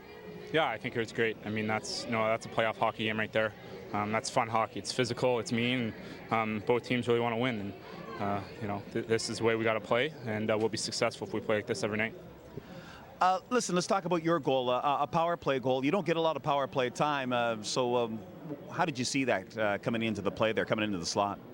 Oh, well, we battled to keep the puck in along the wall, and I don't know. I think maybe it was Johnny or Boise off the wall who came off, and Boise made a great pass to me, and was able to one-time in the back of the net. But really, it was just hard work keeping the puck in, and like I said, we keep playing the way we were playing, we'll win a lot of hockey games. Jack Capuano told you guys a few days ago, hey, listen, don't worry about the road record. Don't worry about 500. Has that made things easy for you guys? Has it loosened you up a little bit here? I don't think it loosened us up. I think we expect better of ourselves. Obviously, you don't want to carry that around and drag that on all day, but we expect better at home, and we will be better at home. Our leaders have done a good job over the last week of really sending that message that we got to be better, and if we want to be a playoff hockey team, we got to take that step now, because the season's short, and if we keep playing bad at home, we're going to be out of it before we know it. So we're making a push right now to get ourselves back into it and make a statement. You're playing fantastic hockey. Keep it up. Thank you. Matt Martin, the hit man. We're going to take a break right now. We'll come back, show you some scores and some highlights from around the National Hockey League. 3-2, the Islanders leading the Habs here after 40. Mission report, the Islanders 3, the Canadiens 2, and all kinds of goals in that second period. Well, the Islanders struck twice real quickly. First one on the power play. Nice pass by Sprite over to Matt Moulson as he beats Carey Price. Short side over the glove. Matt Martin, nice pass from Boyes. Just a quick one out in front, all alone. Makes absolutely no mistake, and the Islanders quickly jump into a 3-1 lead. Michael Grabner, watch this play out in front to him. Gratuitous bounce, Michael's got it, and now they're out in front. But PK Subban would get an opportunity on the 5-on-3. Nice one-timer, no chance for Nabokov as Subban rings it off the post, and the Canadiens are back in the game. And they'll also have some power play time, minute 19 of it, when we start the third period. That's all the scoring from the second period. 3 of those 4 goals coming on the power play. And again, the Canadiens will have one when the third period begins. What about the Islander coaching perspective? Let's check in with Doug Wade, who's downstairs with Peter. Thank you very much, Howie. Coach, both periods you got off to great starts. You happy with the energy level? Definitely. I think, you know, rewind the tape from last game. I talked to you, and we got to get pucks in and work their zone. And we had a few too many turnovers in the first period, and they were getting pucks in and moving their feet. Our D got to get up the ice, get the puck in while our forwards are moving so we can generate a forecheck. But we'll earn our penalty calls, and you know, we got a couple goals in the power play so far. We want to look to get back on the power play and, you know, hopefully bury these guys in third. Hate to keep talking about him all the time, but I'm going to talk about him again here. Matt Martin, he must be very impressed with what he's doing, not only laying the body in that Ottawa game, showing some pretty good hands there in the second. Yeah, that's a big goal for us, and he's got an opportunity with Viz out to get in the power play and be a net presence, but he buried that shot, and you know what that line has done for us, you know, with Z and McDonald. They've been physical, they've been momentum bringers for us, and that's their job. They're getting pucks in, they're playing discipline defensively, and obviously being physical. That's a great thing for a hockey club at home. Thanks for your time, Doug. Best of luck on the third. Thanks. Okay. Assistant coach Doug Wade. Folks, we're going to take a break right now. Come back with third period action right after this. Islanders lead this one by 1 over the Habs.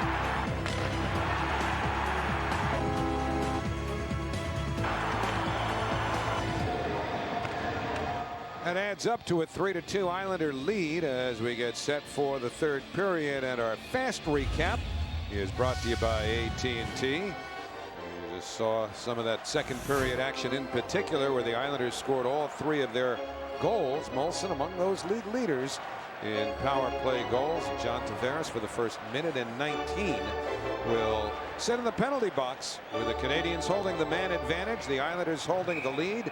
Nielsen and Grabner, McDonald and Habs for the Islanders. A steal by Grabner, a backhander, as stopped by Price. And the Islanders with an instant shorthanded opportunity.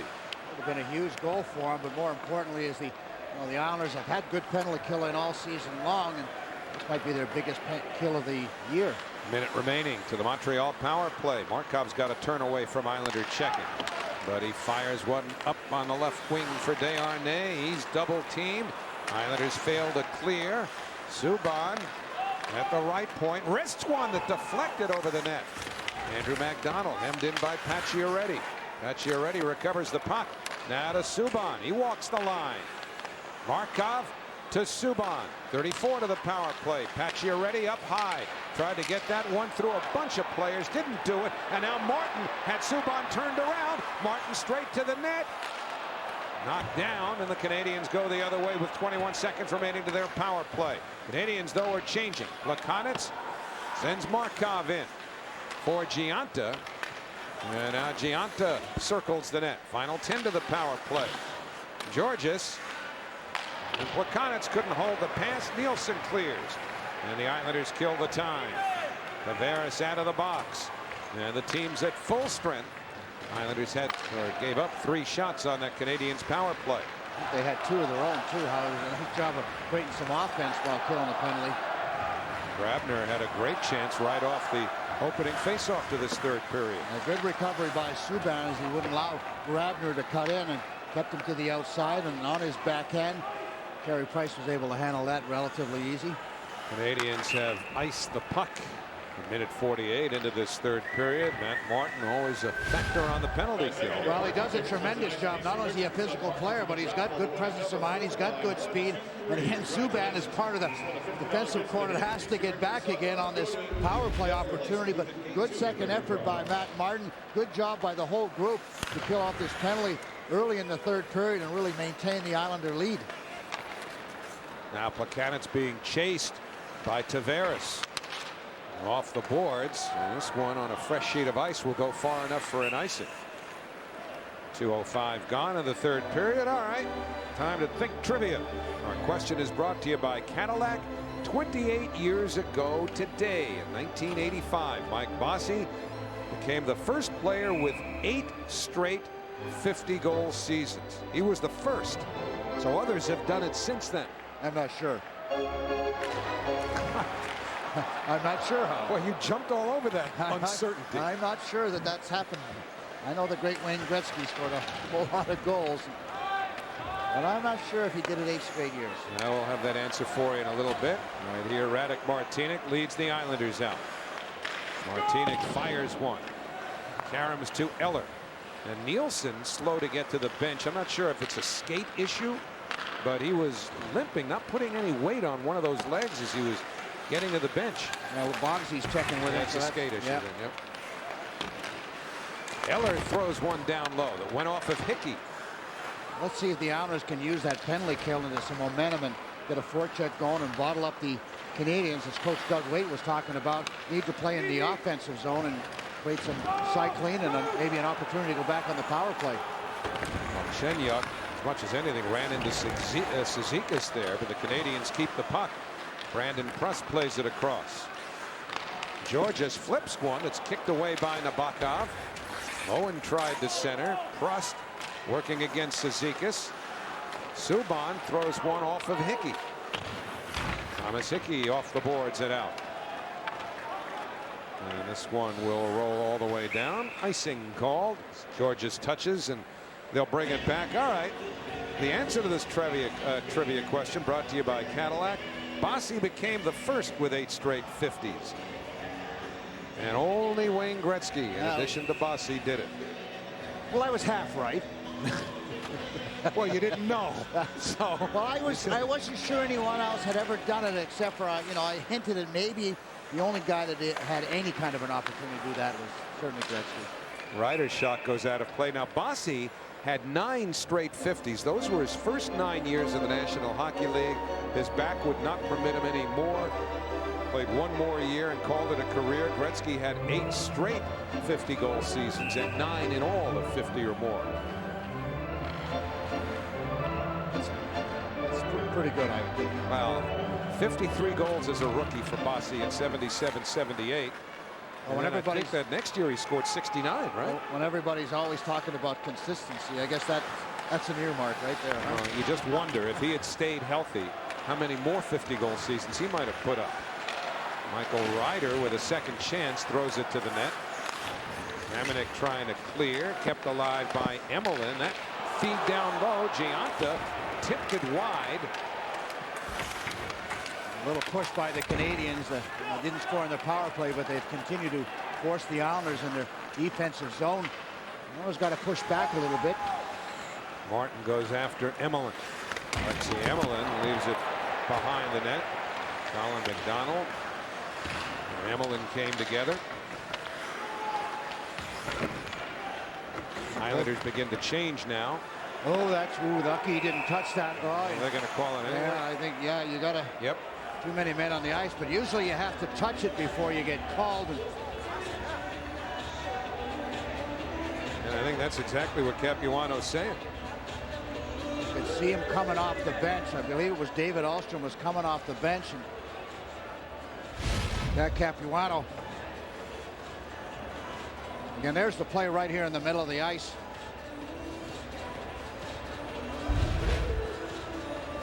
The coaching staff not happy, and David Ahlstrom didn't play the puck but it went between his legs. That's a bad change for the Islanders. Well, you give the Montreal Canadiens an opportunity to go back on the power play. And There you see Matt Martin going off the ice, and that's really is a little bit of an early change. You know what? That's the right call. That was just too close and too soon. And a good play by Nabokov to interrupt the scoring chance of Gallagher. Nabokov with his stick, without making a save, really did make a save of sorts. That's a hand pass. Some of the Canadiens fans up celebrating a goal that won't count. Well, the Islanders have to be smart here, not take another penalty.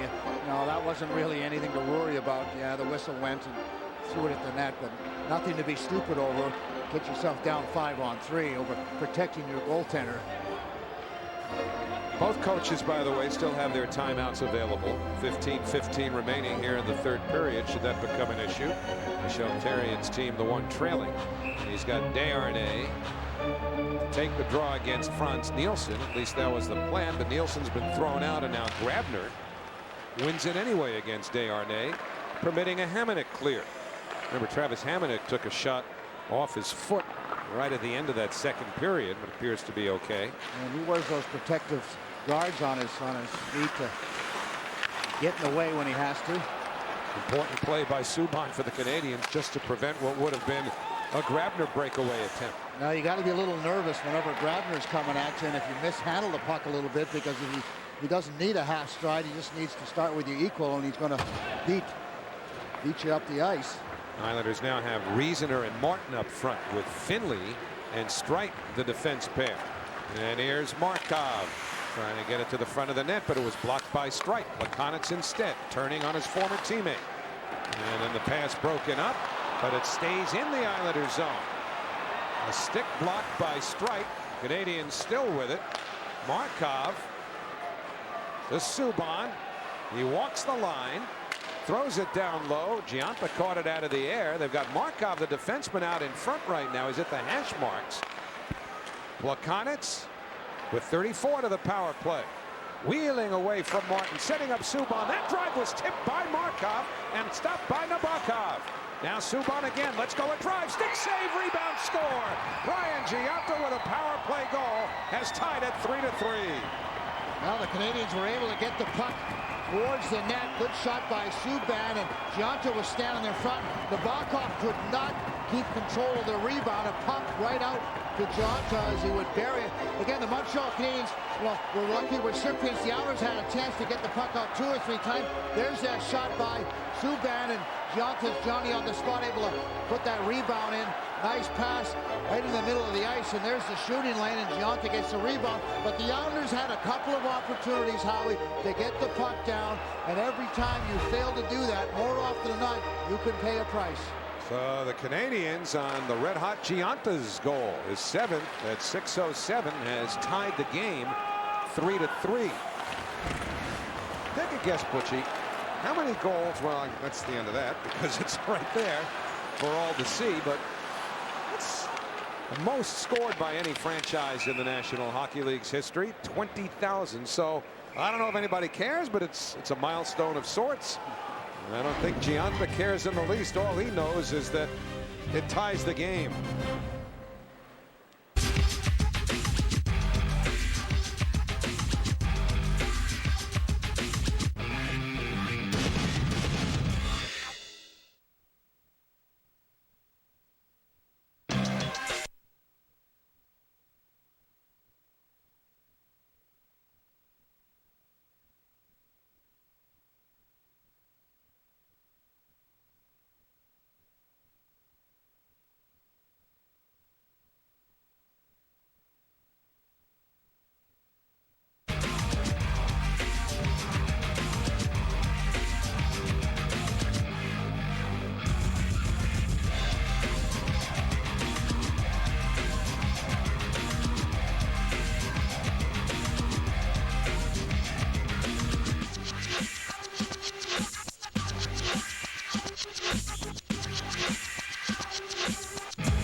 Islanders have 2 power play goals, and the Montreal Canadiens are about to get their second. Gionta's down below the goal line. Watch him as he circles in behind the goal line, so the Islanders can't see him, don't know where it is. Ryder, nice pass over to Subban, and here comes Gionta, and he picks up the rebound, is able to get it past Nabokov. Gionta, very sneaky, very nifty around the goal, not afraid to go to that dirty zone. Yes, scored a goal, a power play goal that's allowed his team to tie this game up. Subban and Ryder get the assists at 6:07. 3 assists tonight for Michael Ryder. Subban with a big shot from the blue line has 7 shots on goal. Goal and assist too, Howie. Now Prust into the Islanders zone. Hamonic steers it around. Moulson brings it out. Elevated a pass that Andrew McDonald couldn't knock down. And so now Georges for Montreal lofts one softly into the Islanders zone. Hamonic chased by Eller. Pacioretty couldn't slip around Frans Nielsen with a second effort, slowed the play down as the Islanders were looking to come out.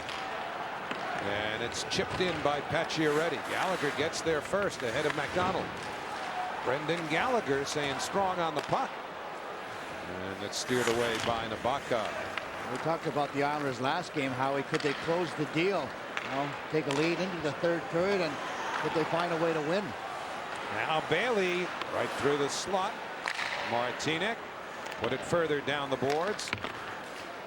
And Oposo shoved to the ice. Got back up, was roughed up a bit by Bouillon. Bailey to Hickey. Martinek shot tip.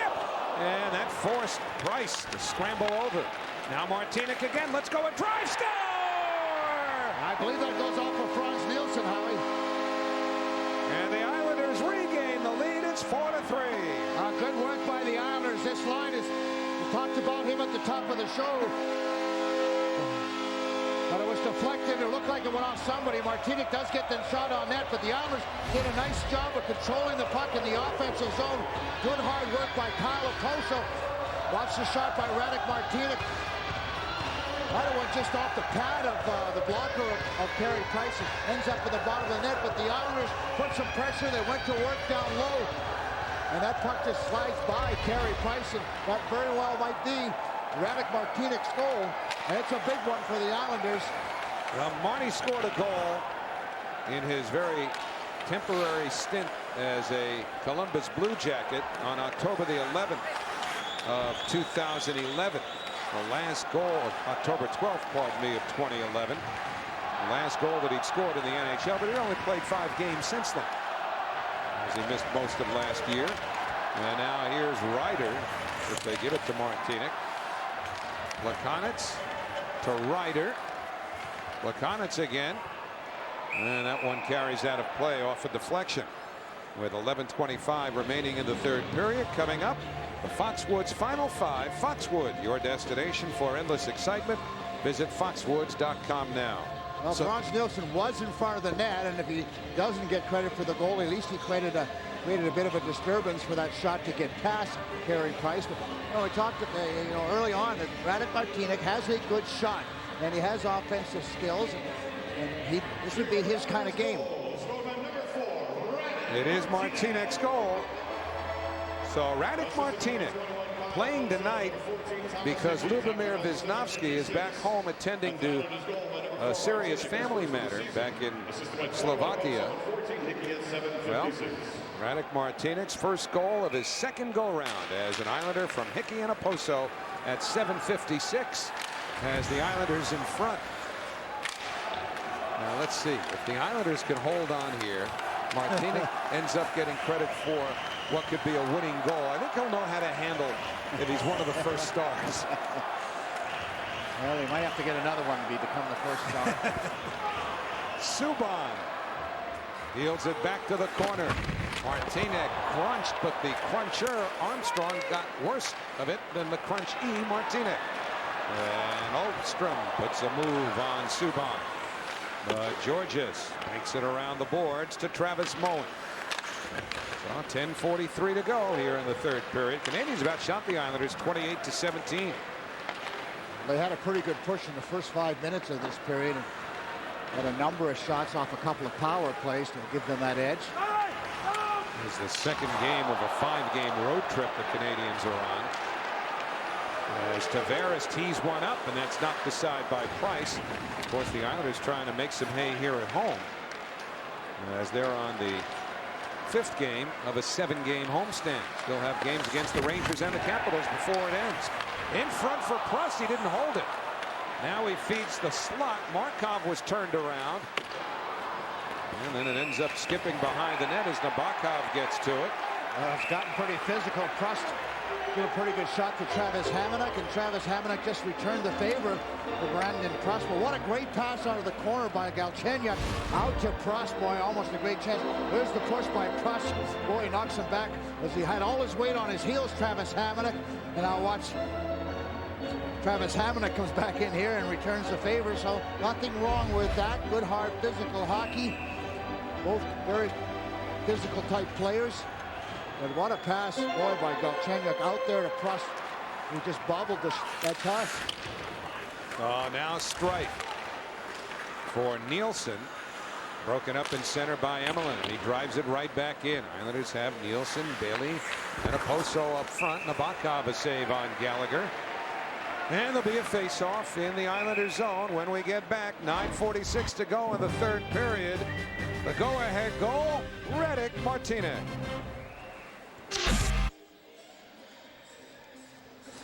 Well, the Islanders have the lead here with 9:46 remaining. It's 4-3 New York, and this is the time of game when we revisit Butchie's keys to victory and see how they're working out. Well, we talked about the physical play and the need for it, and the Islanders are hitting Montreal 21-14. But more importantly, they're engaged. You know, they've got the legs moving, they're battling, and they're taking the physical part of the game to the Canadiens. And yeah, they got down 1-0, but they finished the period 1-1. So I would say the start was okay. But the big boys on either side haven't played a prominent role. It's been all about the power play, and I guess you could call it all about secondary scoring for the most part.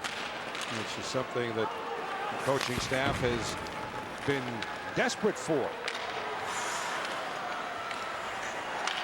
Georges cleared it out. Bailey was over the plane of the line, and it came back in offside. Well, watching the Franz Nielsen line again, they've created offense, so they've got a much better attack going for them than they had previously. And well, they all talk about the chemistry. They like playing with one another. They put pressure on one another. They want to go and get the puck, and it's worked out well for them since they've been back together. Gionta with a shot blockered aside by Nabokov. A soft shot because he was looking for a rebound that neither of his line mates could reach. 9:18 to go, 3rd period. Islanders have been outshot 30-18. And Ryder rolls it deep. Ryder's had a few assists tonight. Thomas Hickey has a couple. And all 3 of his NHL points now. Thomas Hickey come against the Canadiens when you factor in his overtime goal a couple of weeks ago. And the 30-18, it doesn't seem like that kind of a game. I think the Canadiens have been able to get more shots towards the net on the power play than the Islanders. Caberlet smacks it around to the far side. Chipped by Pacioretty, but the icing waved off, so Nabokov will play it. Wheels it towards Cizikas. And then Cizikas got out of the way of most of a big hit that was attempted by Gallagher, but the puck still stays in the Islanders zone. That's Gallagher against Cizikas. Good job there by Brendan Gallagher.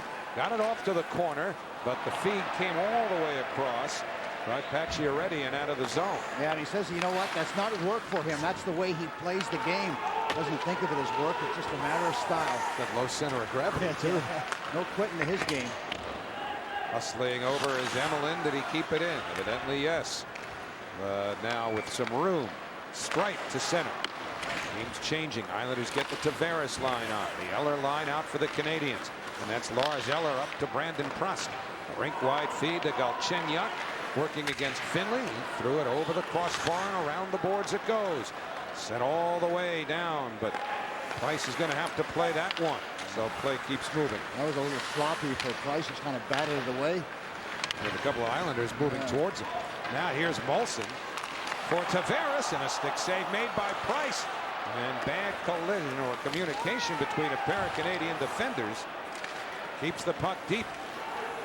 So Tavares forced away. And now out comes Eller. Islanders changing. Eller against McDonald. backed up by Galchenyuk. Galchenyuk and Eller exchange. Eller slaps it down to himself. Took a little tug, which knocked the glove off of his hand, but he keeps the puck. Canadiens changing. Neither touches, so Grabner comes in, feeds Ulstrom. He snapped it wide. Islanders were hurt early in this game, or earlier in this period, by a bad change. Hamonic's drive hits somebody in front and is poked out of the zone by Colby Armstrong. And now time becoming a factor. 6:46 to go. Third period, 4-3 New York.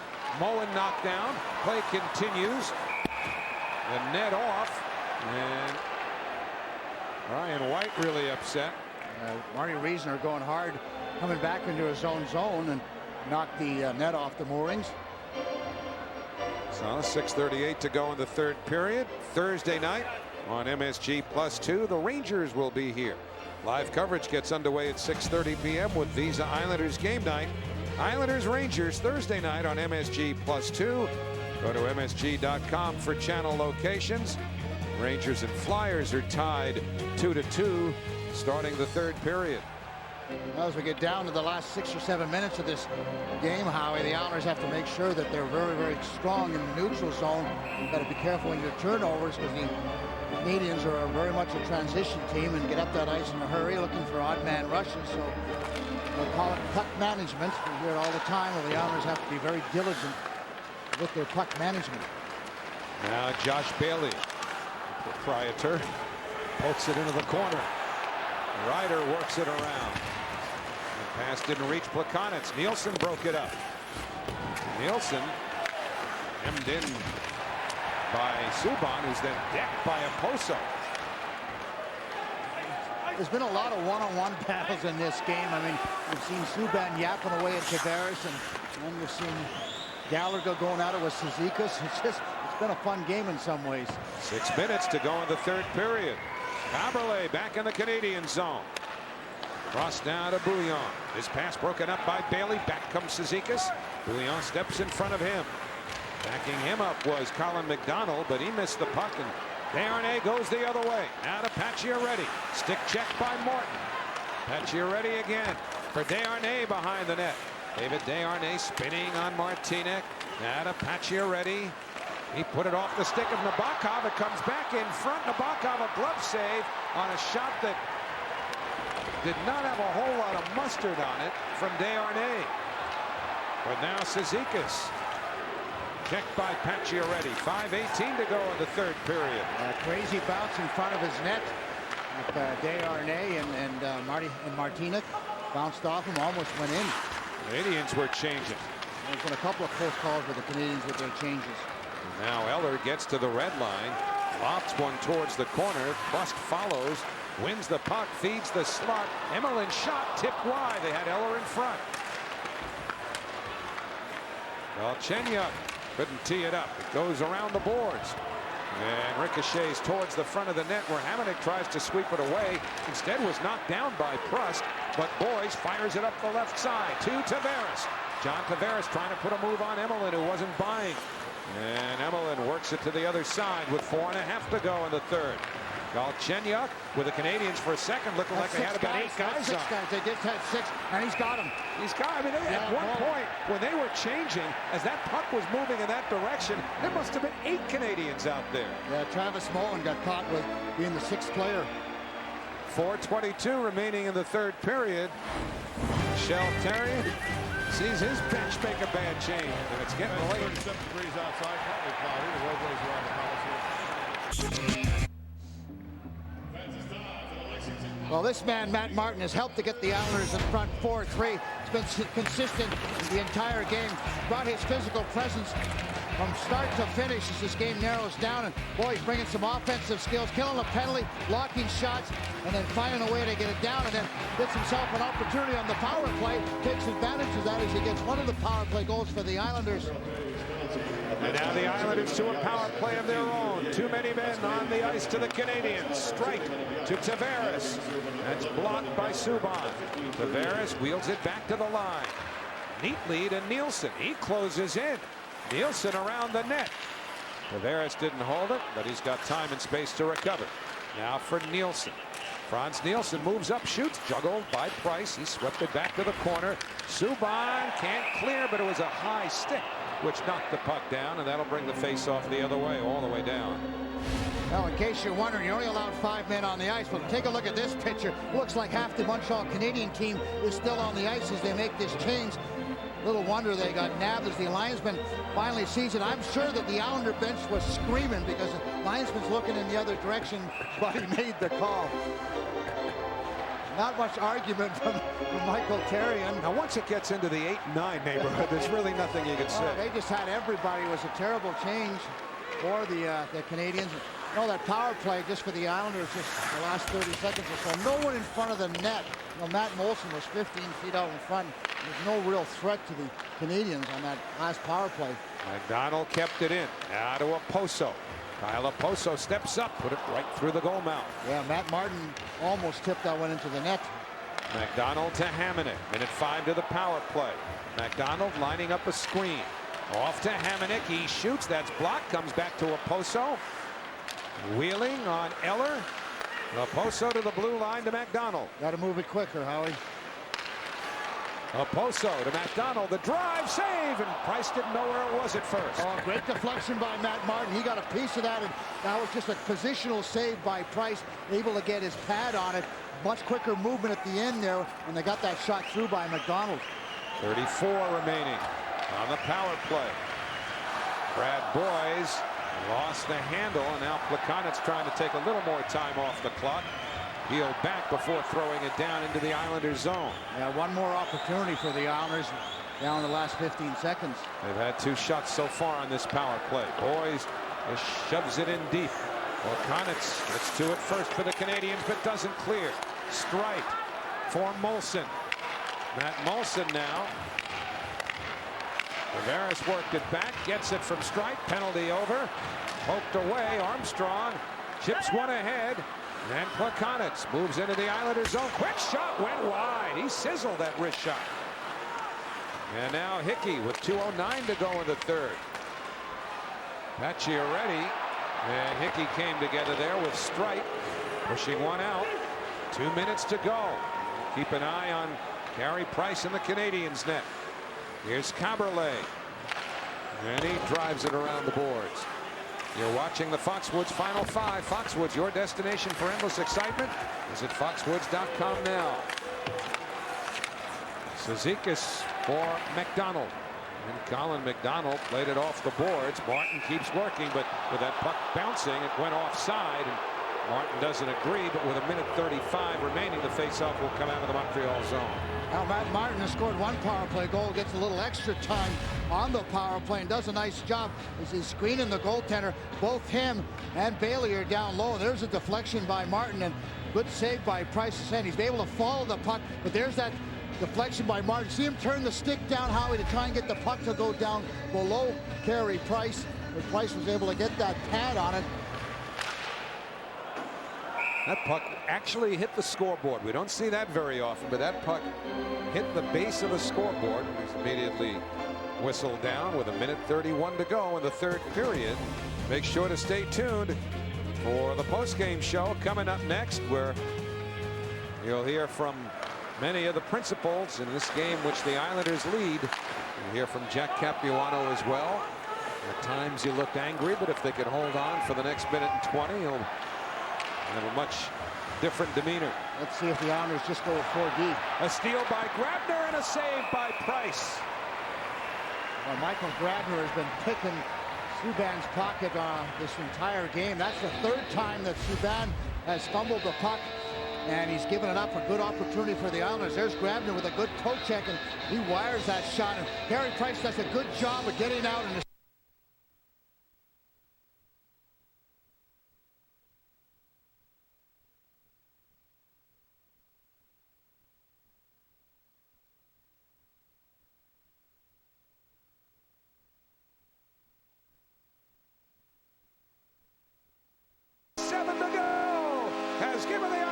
a 5-3 lead. now John Tavares and Brad Boyes just stayed with it. The puck was loose after the face-off, and Watch the face-off. Desharnais. The puck just scoops loose, and then Boyce stays with it. And a little chip pass to John Tavares. Very smart, savvy hockey play by Brad Boyce. Look at that. He saw John Tavares, and John Tavares goes 5 holes. The only place he could go for it, has his head up. It's blocked first by Markov, but again, Boyce picks up that loose puck and a quick pass over to Tavares. He knew exactly where he was, and Tavares makes no mistake. Boy, that was a nice little play by Brad Boyce. It really was. A little heads up play by Brad Boyce. Now from the draw, the Canadiens get Price to their bench, so the Montreal net is empty. They have an extra skater on, but the Islanders have a 2-goal lead. And they're about to go 2-0 against the team with the best record in the Eastern Conference. Of course, the Canadiens will say, well, we really only lost one of those games because they got a point. It was an overtime. But look at Matt Martin out there. He wouldn't like to get a 2-goal game. He's not out there just to score. He's a very solid defensive player. Now Plekanec given nothing by Hamonic. Cizikas for Martin. He's got the empty net with Colin McDonald. It's McDonald who finishes. Talk about an unselfish play. Matt Martin could have easily chipped that puck into the net on his backhand. Instead, he sees it. Colin McDonald's right there, and unselfishly just chips it over to McDonald, and that's about as easy a goal as you're ever going to score. But Matt Martin should be first star tonight because that was an outstanding play. He led him physically. He scored a goal, and look at the play here. Nice pass by Casey Cizikas. Then Matt Martin gets his head up and takes a little look, and that's just beautiful. I agree with you 100%. Matt Martin should be the guy who wins the interview with Peter. But now, consider where the Islanders have come just in the last few days now. Probably the most momentum, I would think, that they can say that they've had so far this year, even counting the few early games, because now you've gotten that sort of bugaboo of not being able to win at home off of your shoulders. This is 2 straight home wins now, and you've got the Rangers coming in Thursday night, a team the Islanders always get higher to play than any other in the National Hockey League, so you know they'll be flying emotionally going into that game. But that's with 2 home ice wins, and they did it tonight without Lubomir Visnovsky, who you figured, well, that could affect the power play. There's Matt Martin, who gets his first career power play goal, and when you add all of that up, the Islanders do something that no one in the National Hockey League had done in 11 prior games, and that's beat the Montreal Canadiens in regulation. So plenty for the Islanders to build on here. Yeah, absolutely. And, you know, something they haven't done all that often. Howie, they closed the deal. They did it last game. They did it this game as they carry the lead going into the 3rd period. And they're starting to build up an identity, the way they want to play the game. And that's that physical presence. Probably have around 30 hits again tonight. And getting off to some pretty good starts. Power plays clicking for them. And they're getting some production from everybody. Go back to February the 9th when they were clobbered 6-0 by the Toronto Maple Leafs, the last time anybody beat the Montreal Canadiens in regulation time. So now, off of the win against Ottawa in the shootout on Sunday, and a big win 6-3 tonight, the Islanders getting goals by Tavares, his 14th from Boyce at 18:53. Colin McDonald, the empty netter, at 19:43 from Martin and Cizikas. And the Islanders with a big win. And you look at that Cizikas McDonald Martin line too, they combined for 15 hits in this game. They played well, and you know, as assistant coach Doug Waite was saying, I mean, this is exactly what you want from your 3rd or your 4th line. As we listen to the 3 stars being announced. Michael Ryder from the Canadiens. The New York Islanders, number 17, Matt Martin. So Martin, I thought start to finish here was the Islanders' best player, but whatever. Yeah. Does that mean Radek Martinek, who scored the goal that goes into the book? The first star for the New York Islanders, number 4, Radek Martinek. All right, now he knows what to do, right? He really doesn't. You're not going to circle the ice like he did the first time he was the star of the game, but he didn't know Peter then. He will now. Gentlemen. Thank you very much, Howie. Listen, you gave up that 3-1 lead. How did you come back in this game? How did you rebound? Just, you know, we keep shooting, and play the simple game. So we put always puck deep and forecheck. So perfect. Listen, this team has had its problems on home ice. What's been the difference the last 3 games here? Confidence. You know, if you win a couple games, your confidence goes up and you believe in yourself more and play a simple game and good things happen. Next up, the New York Rangers. It's always a thrill to play the Rangers. It's going to be right here at the Coliseum. Your thoughts on that game? Another 2 points.